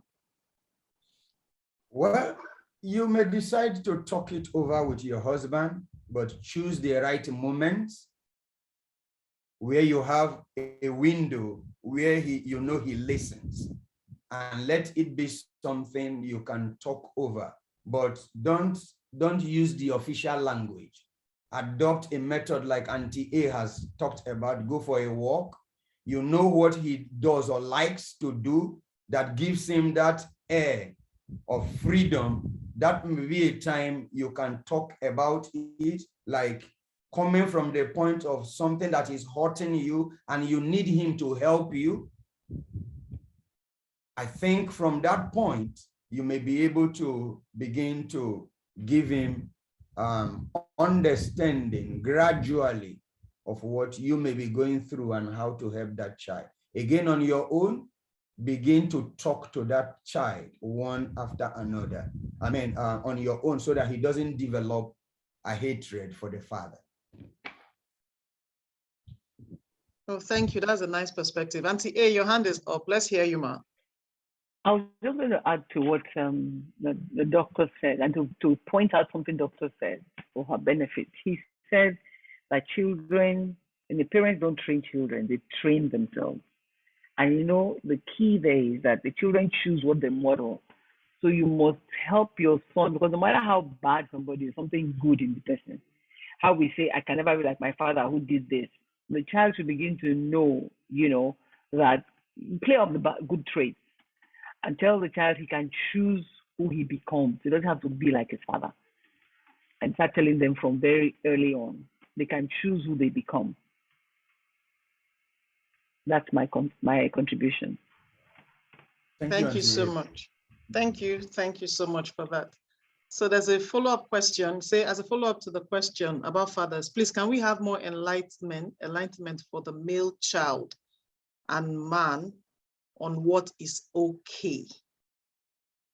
Do you understand that question, or do you need more context? I think I will need a context. I don't understand it. Okay, do you want to unmute? Sorry, ma'am, do you want to unmute so that you can ask your question? Uchenna. No, I think what I suspect is, what does it take to be a man? How do we change that unconscious programming that society has put? Hey, she's saying that we stop blaming society and culture and actually teach our men what should be done. That's what I'm saying. We keep saying society says, society says. So how do we let men know what it takes to be a man now? Okay, what does it take to be a man? This is where programs like Men's Locker Room that Fela Durotoye and Lanre Olushola floating becomes handy, because these are men talking with men and to men at the same time. So I believe that interactions with men who have positive mindset will help a lot. And you may decide as a wife to register your husband for it. It's going to take place on Father's Day, which is next Sunday. So register your husband. He will benefit a lot from it. The one of last year was a bomb, and I believe that the one of this year also will be such. So such programs are important. Then there are male coaches who are into these. Or rather seek information where you can get such. And if the man is favorably disposed to it, fine. Then buy books, good books. If the man reads, buy good books that he can read that can help him so that he can be on the path to help break the old unconscious programming and set a new programming right inside him. I think that's all I will have to share on this. Thank you. Thank you very much. Thank you very much. I will get the link to that event. It looks so that we can share with all of us. Maybe when I'm sending out the replay to us or sending out an email to us, then I'll put that in there so that we can see the event. It's actually a wonderful event because we hardly have events where the focus is on the men. You know, most times it's the children, the women. Even when we have events like this, women are flooding it. We have events like any other, is the women that are there learning.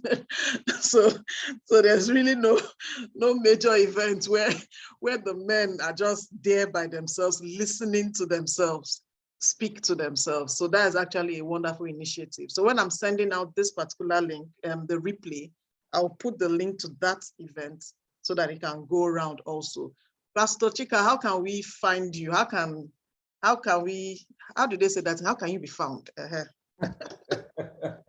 Well, on Instagram and on Facebook, simply Dr. Chika Osayuba. On Clubhouse, on Twitter, Chika Osayuba. Then on YouTube, you can find it as Living Oracles TV. Thank you very much, sir.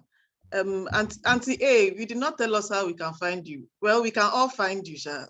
I'm sure we can find you. Auntie A is everywhere. Auntie A.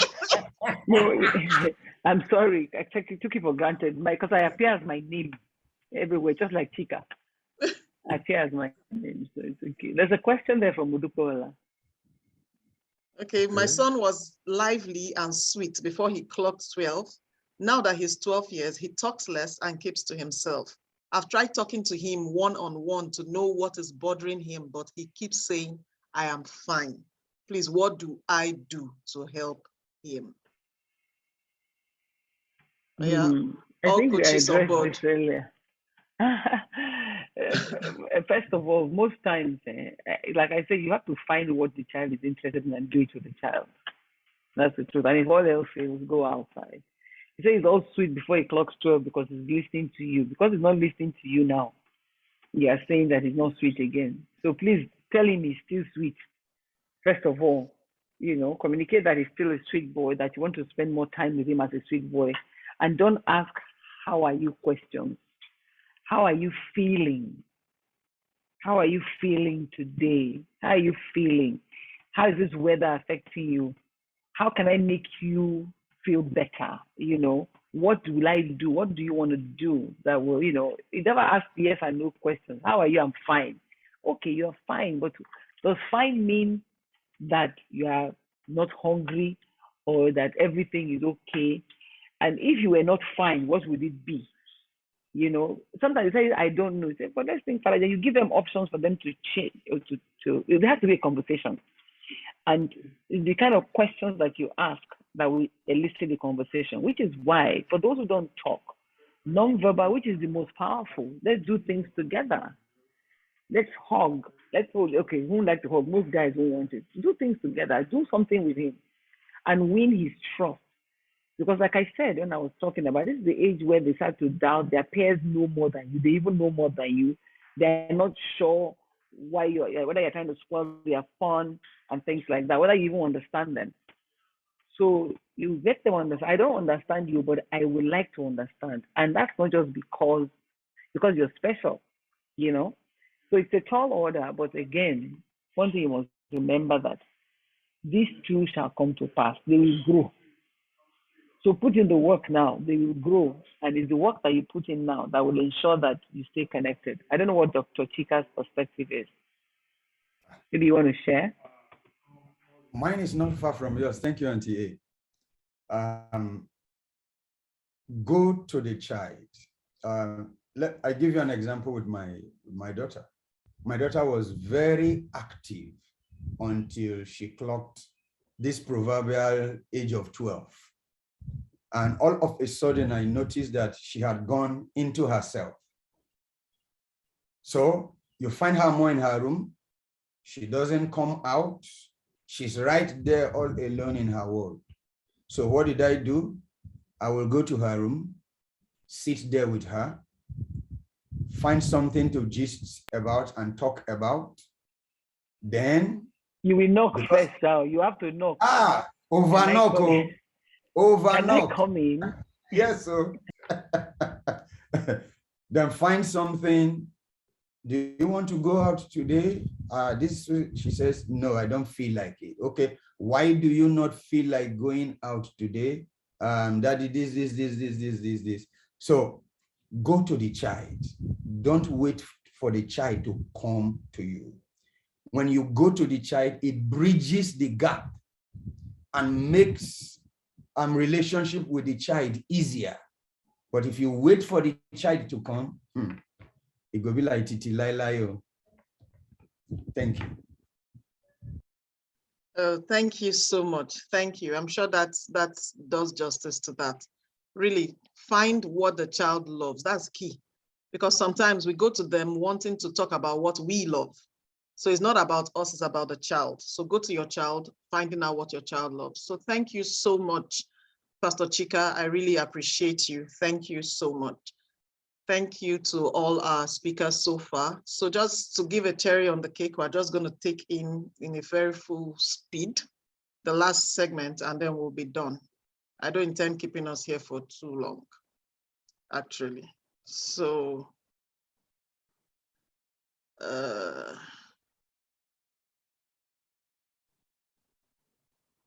I'm going to share my screen while we take on emotional intelligence, just very, very briefly. Sorry, I'm trying to share my screen.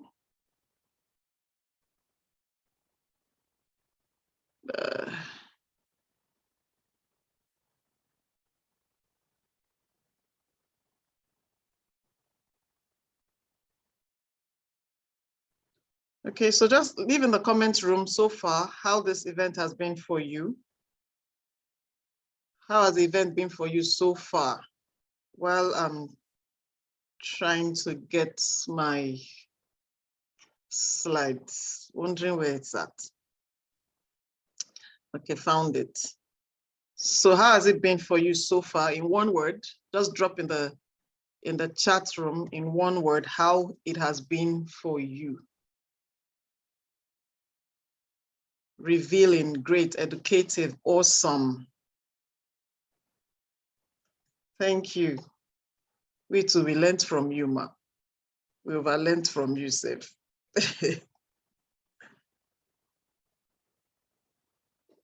Okay.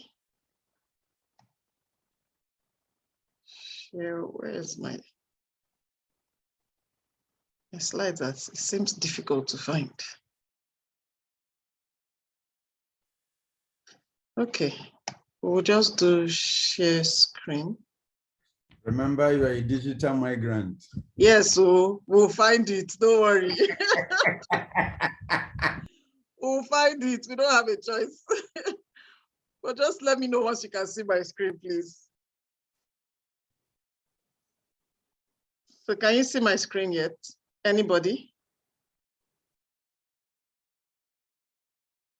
Okay, thank you very much. So we'll just be going through that. Oh, my name is Onwa Duto, and I'm going to be taking on the topic emotional intelligence. I'm a life coach and a therapist, and I work with adolescents, well, teenagers and young adults and their parents. I help to bridge the gap that exists between parents and their adolescents.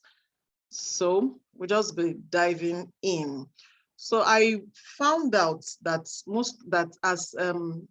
for me, I don't know for other people, even though I've been able to observe some other people as parents, that it's easier to be kind to outsiders than it is to the people that we live with.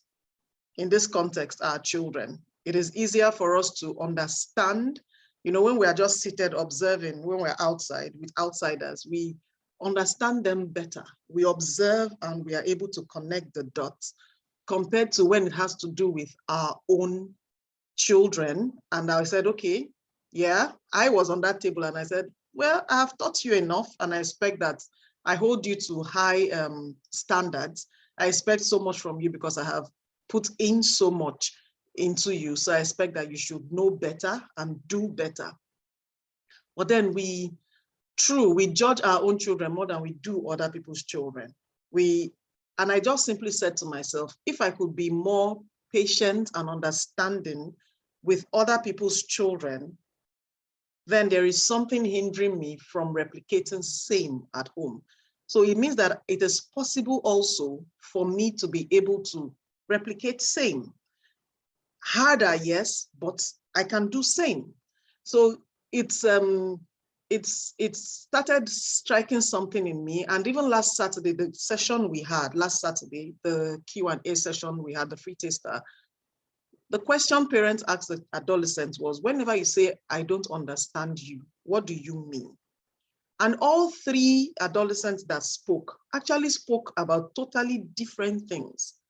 And my conclusion to that is that they don't even understand most times what they are going through. So if they don't understand, then it's difficult. Could we mute them? So if they can't, okay, sorry, you can remain mute. So if they can't understand what they are going through, then it is difficult for them to even put in words to explain to us what it is that they're going through. So they simply just say to us, that you can't understand me. You can't understand, and that ends it there. And once they say it, where our defenses are actually high and wondering, what's this one trying to say? What are you feeling like? There's something there, you must bring it out, but we need to begin to understand our children. And how do we understand them from that level? Is for us ourselves to understand how we are interpreting what they are doing to us, or what they are doing, the behaviors that they are displaying, being able to understand it from their own perspective. So it's necessary that we understand emotional intelligence. The only way we can teach it is for you to become emotionally intelligent. Then you can teach another, or you can guide another. Another reason why this became necessary is because our adolescents, we've heard this many times, their prefrontal cortex, the way their brain is developing, they are a heap of emotions. because their logical brain is still developing, is still coming up, is still growing. And because it is doing that, they are dependent on their limbic region for logical thinking, sort of.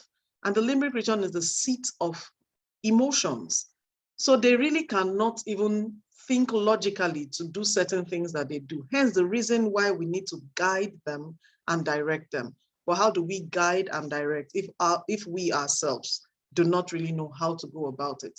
So we are looking at emotions. Now, emotions are that inner feelings that move us to do something. So you decide, then you take action. Emotion simply speaks to movement. So we're either moving towards or you're moving away from. So whenever you feel something, it makes you decide to take an action. No decision ever. We have never taken any decision without feeling something first. So you feel first, then you decide, and then you take action. So we are moving towards a thing after we have decided. So we feel it, we move towards, or we feel it, we move away from. So we decide after we have felt something. And then emotions don't create themselves. Something created the emotion. And our emotions are drawn from the things that happen in our environment, or the thoughts that we have just thought, the thoughts that we have, or the beliefs that we hold. These things form and create the emotions that we have per time. So what's happening in your environment? What's going on in your environment? Like Auntie A was able to shatter our table of shouters. You know, I saw a poster once that said, motherhood comes with shouting. And in my mind, I'm like, please, please. So, but then you grow beyond that when you tend to understand certain things, like we have just learned from Auntie A, the tone of voice, the pitch, and several other things that we do. Sometimes it actually doesn't deliver the message we're trying to pass across because they lock out. They lock out from the many things it is that we're doing. So the environment, what environment are you at? For example, someone who yelled or just yelled at a child, you just yelled at your child. So something happened in that environment that made you yell at your child. And something happened in your environment that made you have a certain thought before you yelled. So if you think of a time when you had a negative emotion, either you got angry, before you got angry, or you were sad, or any other negative emotions, you felt anxious, think of what happened in your environment that made you feel exactly how you just felt, as in before you had that feeling, something happened. So at that point, before you had that negative emotion, what thoughts did you think about? What thoughts did you think about that created it? And what happened in your environment that gave rise to the thought that you just had? It goes a long way to help us realize the things that are happening. So being emotional intelligent simply talks about knowing, being aware. Being aware takes the whole bulk of it. And awareness talks about knowing. So know, always want to find out why. Many times we've heard people speak about emotional intelligence and then they say, find your triggers, find your triggers, find your triggers. True, but there's a trigger behind the trigger and behind that trigger. So there is not one trigger. Perfect example. Oh, I used to be a shouter. So that table that Auntie A shattered, I'm glad that I was not just totally dependent on that table. If not, I would have crashed heavily. So, but then I used to be the queen of shouters. Hello, please, if you're a shouter, just say hi so that I know I'm not alone. So, but then I realized that shouting was not even delivering what it was that I wanted it to deliver. So you find out that when I heard first, what is your trigger? Like I see the fellow shouters, hi, I greet you back. So when I realized that, when somebody said, what's your trigger? What's your trigger? I said, okay, the trigger is simply, my children are coming to me when I'm engrossed in something. I'm so busy, then they're coming to want something. And then they are not coming directly to say what they want. They'll be beating about the bush. I'm giving you some time that I don't have. And then you're busy going round and round, ringa, rosy. Hit the nail on the head and let's move on with life. So while I'm being impatient and feeling very irritated at that point, I realized that, oh, in my mind, I've given you 30 minutes of my time. But when I look at the time, it's actually just 5 seconds before I begin to snap. 5 seconds, only 5 seconds. I'm already like, can you just go straight to the point? What's the matter? What do you want? So I blamed my trigger, or I placed my trigger on the fact that my children were coming to me when I am engrossed in something or when I'm busy trying to deliver on something. And that was just where it ended. But that was not any form of intelligence. Emotional intelligence simply means that our emotions are dropping intel, is dropping information per time for us to make use of and become better. So your emotion simply shows you what is going on the inside of you, the things that are happening on the inside of you, and then we are bringing it out. So whenever you are constantly showing a negative emotion, it is telling you that there's something happening on the inside. Change what you are doing, change what you are focusing on, change what you are thinking about, change something in your environment. That's what it's simply telling us all the time. So we need to first of all become aware that, oh, I am yelling all the time, or, oh, I am snapping at my child all the time. Oh, I am doing certain things all the time. By the time we, first of all, become aware that we are doing that or that we have that certain behavior, then we can begin to trace back and connect the dots backwards to know the things we can change. So in my own situation, blaming it on my children, that's not necessarily the trigger. There's a trigger behind that trigger. So they come to me when I am overwhelmed or when I'm busy trying to deliver. There's a trigger behind that. There are other times they come to me that I don't snap. So why is it at that point in time that they come to me and I'm snapping? So I'm focusing on again and I'm like, okay, at that point, I'm feeling overwhelmed and stressed. Okay, so now what is making me overwhelmed and stressed? Oh, I had a lot to do. I had so much on my plate. So maybe I'm biting somewhat more than I can chew. And because of that, I'm not being able to meet with deadlines, and the people that I'm supposed to be giving part of my time to, I'm taking from their time. Instead of focusing on my children during that period, I've taken all the time and I'm trying to focus on work so that I don't miss deadlines. Okay, what does that say really? If I'm biting more than I can chew, then there is something else there. So does it mean that I have been taking and taking and taking, meaning I'm not assertive? I do not have the ability to say no. So somebody gives me something to do. Okay, I'll do it. So different people everywhere wanting so much from you, and then you just keep taking and taking. Oh, I will do it. Don't worry, I will do it. Oh, I will definitely deliver. I will deliver. And then now my plate is so full, and who is taking the brunt? Or who is at the receiving end to this? My children being snapped at. So that has simply told me, can we see the way the trigger behind the trigger that has pointed out to me that the fact that what environment is causing this when I'm overwhelmed, when I have too much on my plate? So he just simply told me, don't take much more than you can chew. Be more assertive. Say no. Say no. I'm looking at it, or give me more time to deliver.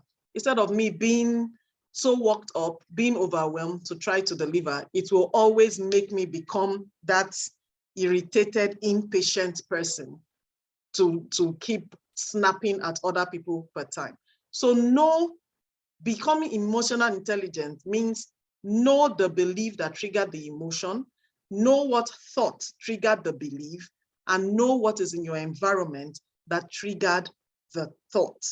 So there is much more than just the first thing that we think it is. And then most times that's why we catch ourselves saying, or one of my mother's slogan then used to be, you people will always make me shout. Instead of you to do the right thing, you will now make me scream. And I know some of us still make those statements. Nobody can make us scream. Nobody can make us get angry. We choose to be angry. We are the ones that choose to snap. We are the ones that choose to be angry, to be sad, whatever emotion it is that we show, we chose it. So the thing is to learn to be aware of the emotions that you show, and then learn to manage your emotions. When you know, first of all, the emotions that you are feeling at every point in time, then it is easier for you to answer the question, why do I feel this way about this right now?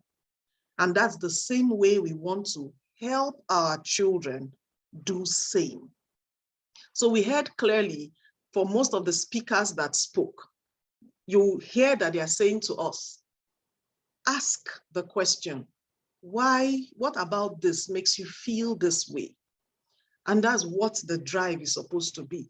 So if we begin to know why we are feeling a certain way, why do you feel that way? When Auntie A gave the illustration of her daughter coming home to say, I have a boyfriend now, why did she feel the way she felt? So why do you feel that way? Then the person also that asked the question about my son used to be sweet. Now he's not sweet anymore. He's quiet. He's just, why? What are you feeling? What does his behavior, that behavior that he's having, how does it make you feel? So you want to answer that question, the feeling that you have. Then after you've answered how it makes you feel, you want to now answer the next question. Why am I feeling this way towards this thing? So don't just stop at the beginning part of it. Keep digging deep. It's not only about how our children are feeling. It's first about us. Why are we perceiving what they are doing or their behavior? Why are we perceiving it the way we are perceiving it? Why is it coming across to us the way it is coming across to us? So we need to first of all get that intelligent. Then once we have it, we deal with ourselves first. Deal with, you take your own learning, deal with it, then we can help the child to be able to deal with whatever it is that they are also going through. It will go a long way to help. So these are case studies, but then I don't want us to go through this because it will take our time, and I think I've been able to highlight it. But one I want to take, let's take the case of the child. So these are real situations, but not real names, but real situations. With permission, I was given to share. But then there are real situations, but not real names. So Halima was an average student. In year 8, her grades started dropping. This continued till she was in year 10. She was also withdrawn and keeping to herself, which many interpreted as her being an introvert. She preferred spending her time watching birds fly by or staring into space, even when she has more important things to do. Now, as a parent and you have this child, what will you do? Meaning that her grades are already dropping, but still she has no interest in wanting to read books. She prefers to, can I just be by myself watching nature and doing all of that? So as a parent, please respond to this child. This is your child. Respond to your child. How will you handle this situation? So let's drop in the chat room how we're going to handle the situation while we move to Fatima. Fatima is a mother. So Fatima, she has everything going great for her. This Mrs. Ade, everyone thinks, well, she has everything going great for her, everyone thinks. Little do they know that she's battling diabetes. While she loves her job, she feels anxious about running a business. She often gets angry at herself and snaps at others for small mistakes.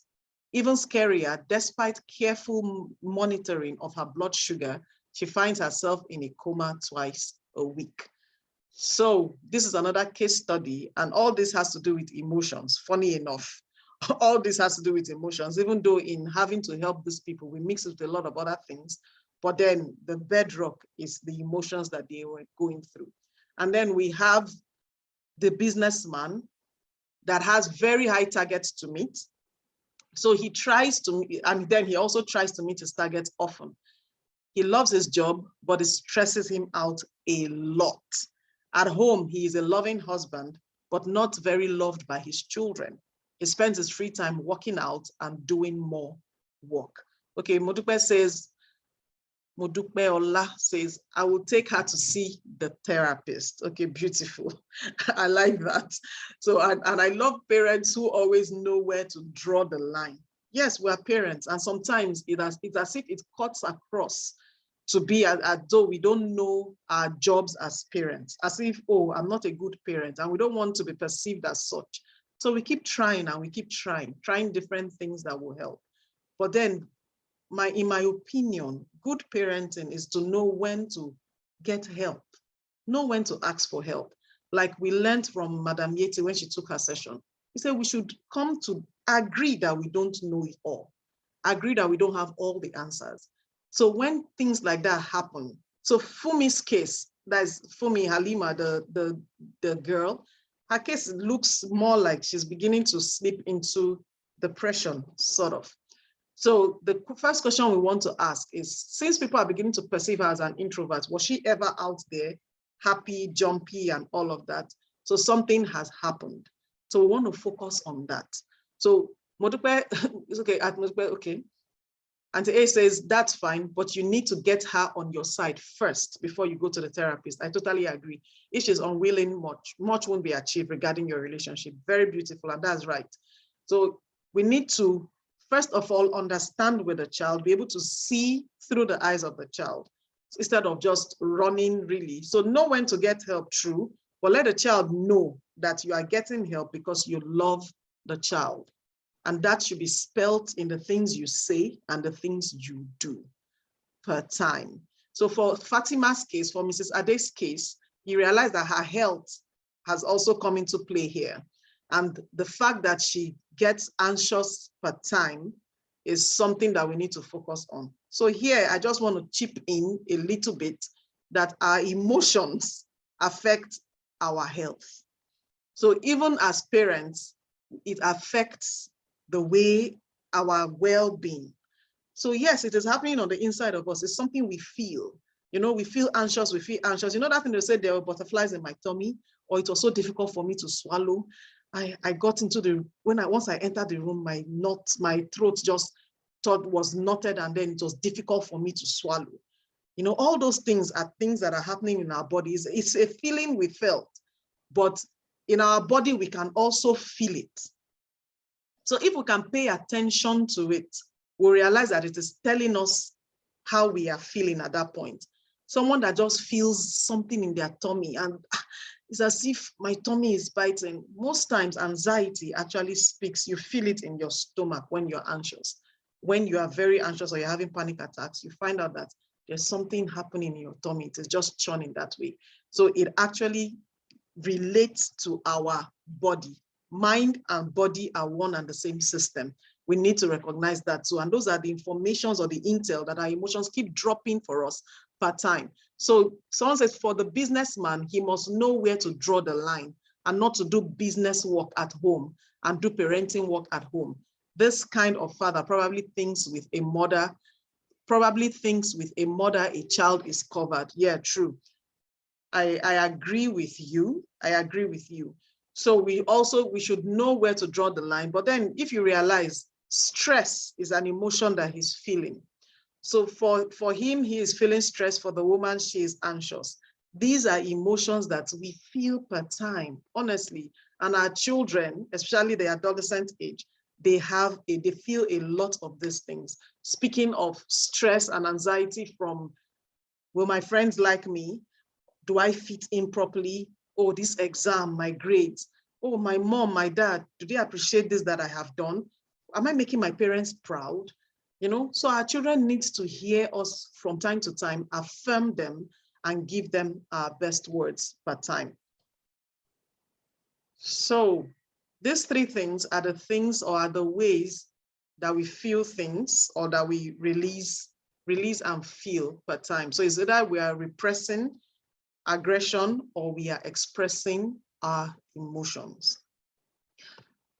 Repression, for when the child is growing up, our adolescent years now or even younger, a child told not to express his or her feeling. You know, when we say shut up, or will you stop crying, or we give the look, you know. In Nigeria, we know how to give the look very well. When you just give the look, you just know what it means.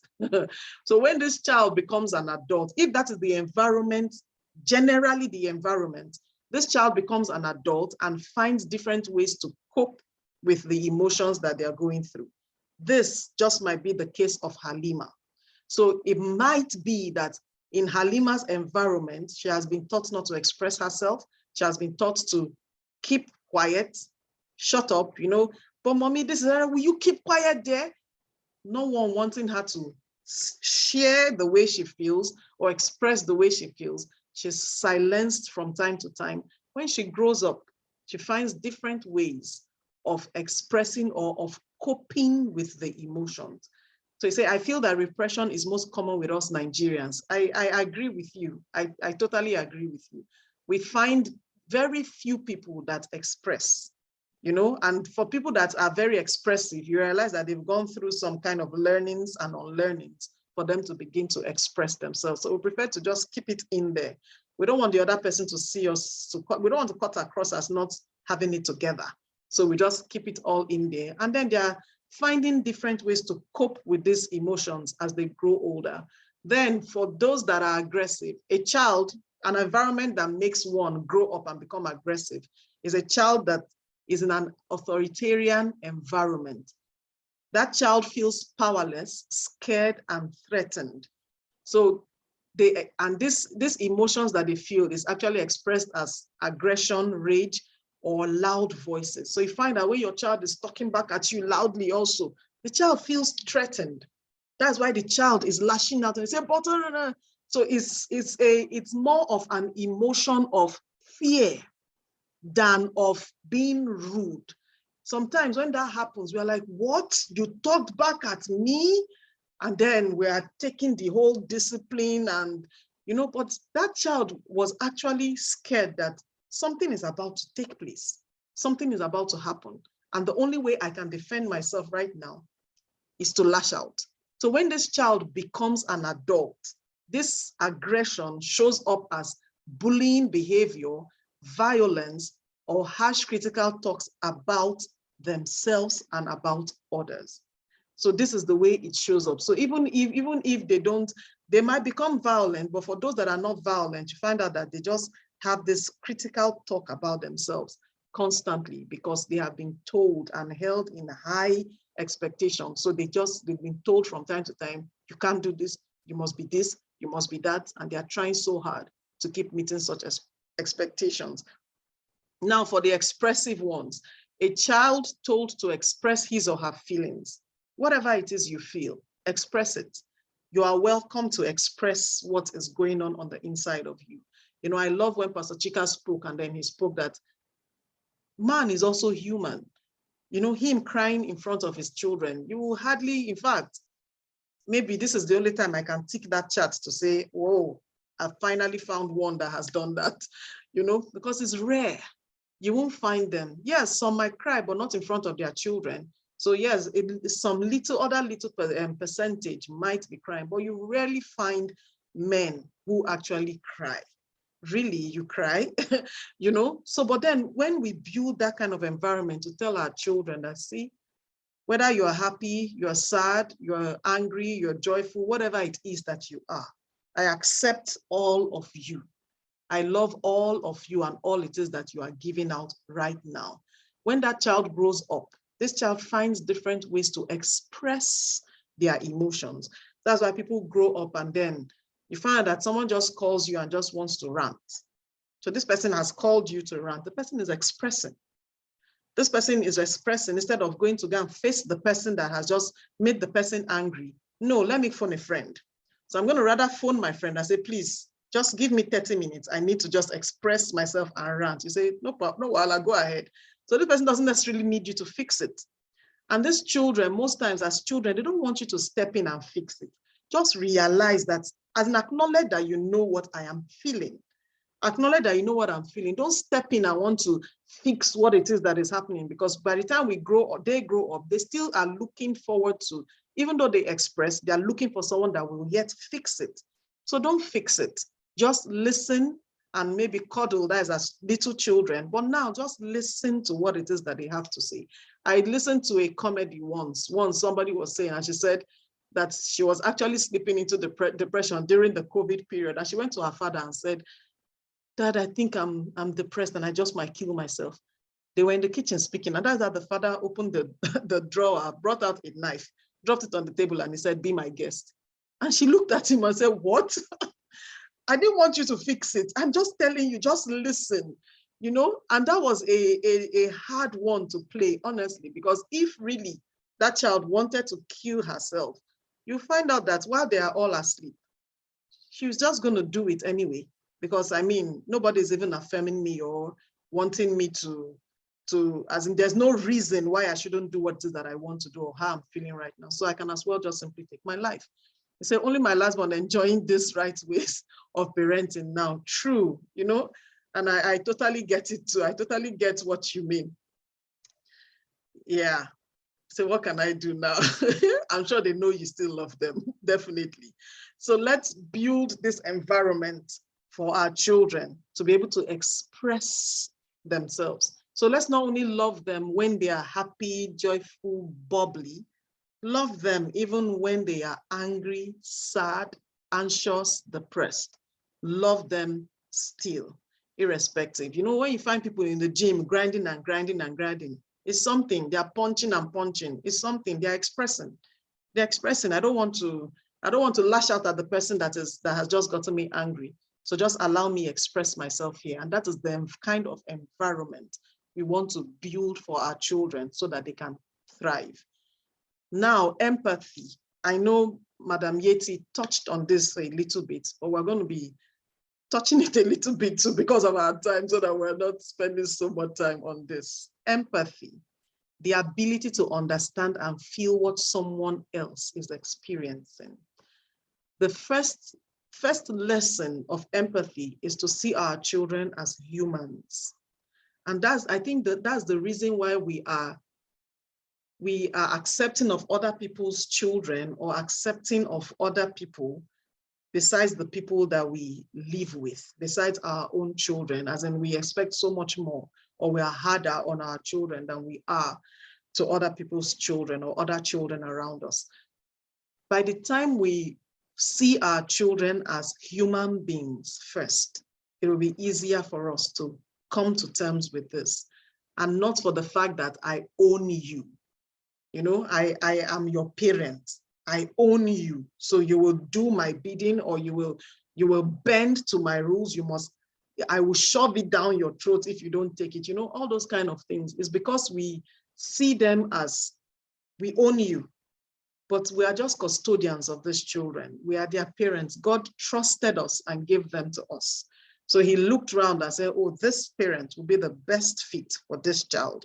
And he trusted us with it, brought us together, and it's our duty to ensure that we're doing right by them. Yes, we are parents. Yes, we are their parents, but we must begin to see them as human beings also. So if somebody else, a third party, we should learn to dissociate from whatever it is that is happening around us, especially with our children. When you are at that point when you're about to go down on them, just dissociate for a little bit and see it from the perspective of an onlooker. So if this is your neighbor and their child, how would you advise your neighbor to deal with the situation of that child? It will be easier for you, actually, or for every one of us to be more empathetic with our children. So dissociate, because when we are seeing it from outside, we are the best advice giver. I mean, we can give the best advice when it's somebody else's child. And why do you do that? Rather do this and do that. So now we need to begin to do same with our own. So dissociate, move away from it, and watch it all play out. And what would you rather do in that situation? So being able to see through your child's eye, being able to listen with their ears, being able to feel with their heart will go a long way to help us to be more empathetic towards our children. So your child comes back home and then tired and everything. You to come back from work, you went out and you came back, why is the house upside down? You say, Mommy, I'm sorry, or they don't even say anything. They're just sitting down there looking at you. And then we are going on and on and on and on. Your child is tired. And then the question we ask is, tired doing what? What did you do that you're tired? I have been working since morning. You, what did you do? You went to play football, then now you're tired. Well, you can do what you're supposed to do, you know? And then that's the way we are seeing these children, instead of having to understand them. Okay, what's making you tired? Why exactly are you feeling that way right now? When will you arrange the house? Because this place cannot remain this way. So it is better, and we understand them that way. So empathy, see the person first as a human being. I said that, see from the context of the person perfect example about just coming back from playing football. You just coming back from work. They have been home all day. Oh, why is this house like this? Why is it this way? You want to be in their own context. So see things from their own perspective instead of you just coming back and everywhere is a mess. So see from the context of the person's experience. Why did they behave this way? Understand the context, that is key. Then what is the real need in this situation, especially for behaviors, things that we see. What am I supposed to teach this child? What should this child be learning? What is not here? What has this child not learned that I need to teach? That should be what it should be, instead of being judgmental, and instead of being, what's that word? English fails me. So find out what the real need is. Then be open and flexible, not being judgmental. There is no one way to do everything. So be flexible. Flexibility is key to parenting. Be flexible. You know, when your child expects that, oh, mama is going to come down on me today, but then you are just like, okay, you might even give a hug or just smile at it and they're like, what? You know, they don't see it coming. Just be flexible, be open, listen to whatever it is that they have to say to you. It goes a long way. So to be emotionally intelligent means you become aware. Be aware of your own emotions first. Then we can help the child. So the same thing applies. You never stop parenting. You can change style and pull them close and to redefine relationships. Okay, so make connection, love, and be compassionate. Be a compassionate listener. That is the center of every relationship. This goes beyond parenting. This also applies to you and your spouse. This applies to you and your staff, you know, domestic staff and any other staff in the offices that you work with. This goes a long way. So make the connection first. And this applies to, oh, I need to get help for my child. Connect with that child first. Connect with the child first, because you can't just shove a coach down your child's throat or shove a therapist down your child's throat without the child knowing that this is for my best interest. It might just be one of the things that you have been slapping down the child's throat, you know, saying, oh, I need you to go learn how to play a musical instrument. And then immediately the child has a coach or a teacher teaching the child music. You didn't even ask first, do I love music or do I even want to play a musical instrument? I prefer to play basketball. Can you get me a basketball coach? You know, so connect first with the child and then love the child regardless. Love the child even though and even if. So no matter what it is that they do, our duty is to love them. Hard sometimes, but our duty is to love them. It should be our behaviors and actions should never cut across as not loving them. So at every point in time, we should make the connection, love them, listen to them like we have learned. This is the core of every relationship. So learn to identify your own triggers, then help your child identify theirs. So are there any questions before we end this now? Yep, this is me trying to unshare my screen. So any questions in the comment section? Any questions, any contributions, where is my share screen button? I can't find it. Digital migrant. Pastor Chika will not let me hear what do. Okay, what will help a parent to become self-aware? Paying attention. Paying attention, simply trying to know how it is you are feeling per time. So pay attention to you, pay attention to what it is that you're going through. Pay attention to how you're feeling at every point in time. You want to pause sometimes to say, how am I feeling? And then why am I feeling this way? So how am I feeling? And then why? Why am I feeling the way I'm feeling? So be true to you. and answer the question for your own self. So becoming aware is not just knowing, oh, a bus just passed or something just happened. No, it goes beyond that. Be aware and be present, be here, be aware of everything it is that is going on. So know how you're feeling per time. Every hour on the hour, you want to become conscious.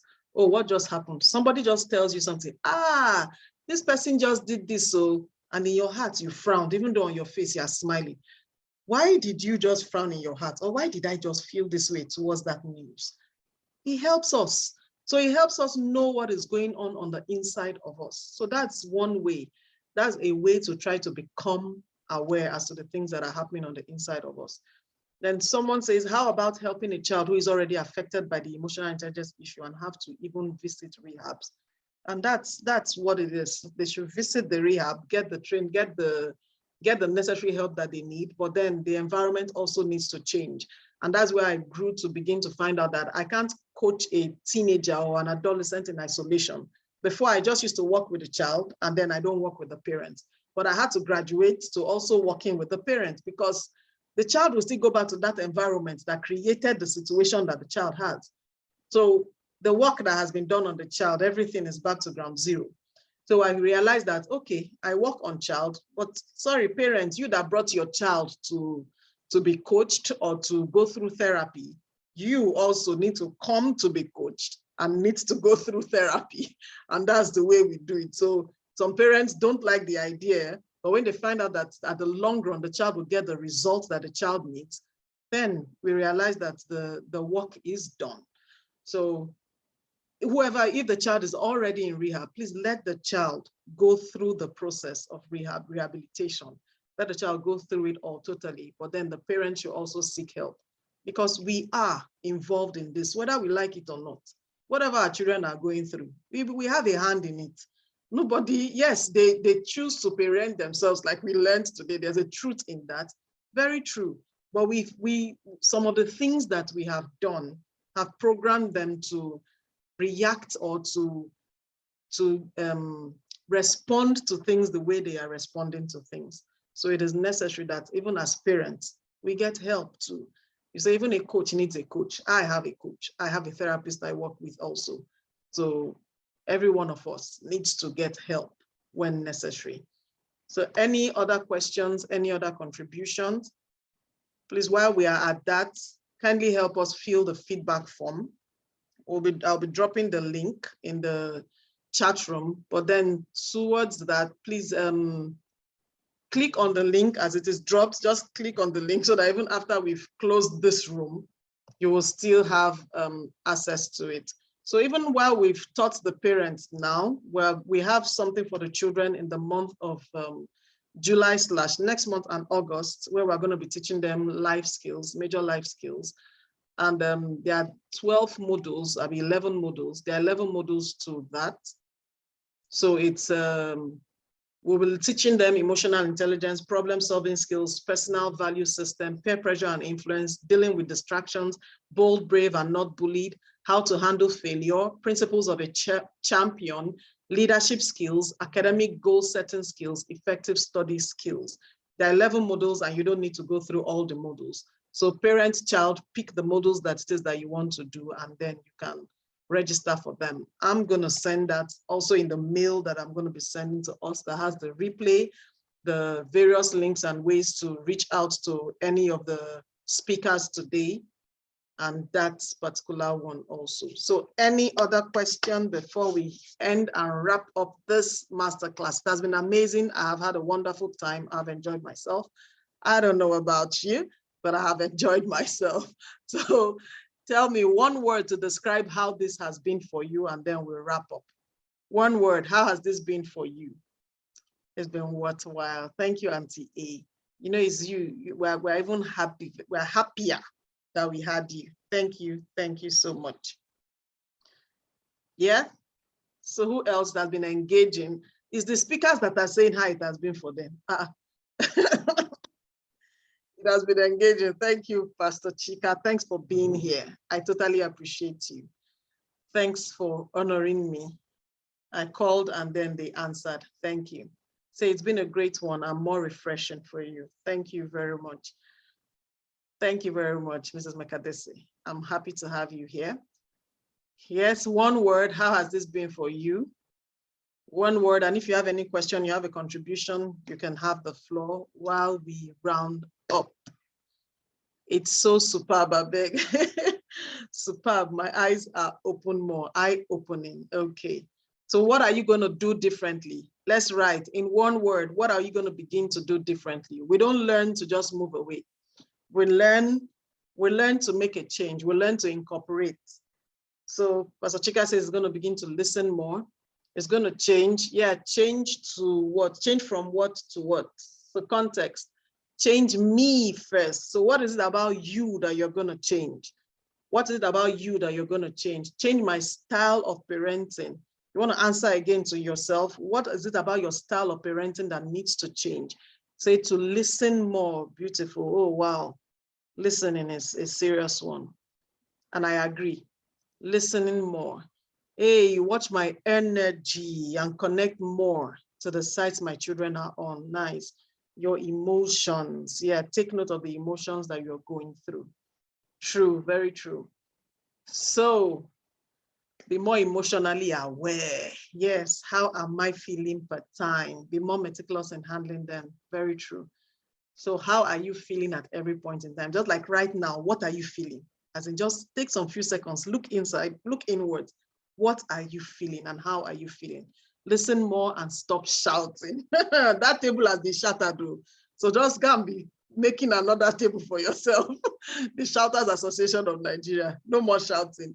So be more empathetic. That's a key one.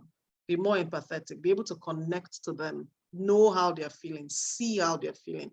So learn to keep your emotions in check. Learn to manage your emotions. So know what you're feeling, take the lessons from it or the intelligence that those feelings are giving you and learn to move with it. To be reoriented, an alien in the digital world. Oh, beautiful. That's true. That's all of us here right now. I feel I understand them better now. Oh, thanks. Feeling fulfilled, learning more. Thank you. Connect before I correct. Ah, that's a tweetable one. I like that one. Connect before you correct. That's a good one. Emit more positive energy. Lovely one.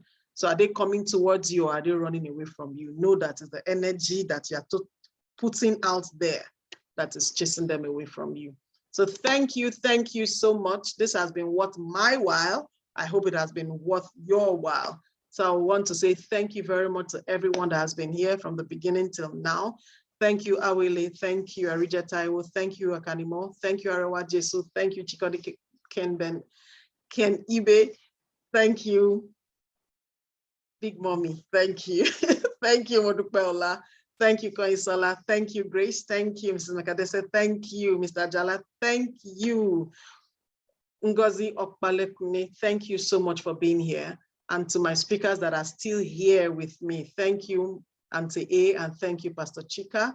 I appreciate you. So at this point, we're going to be signing out.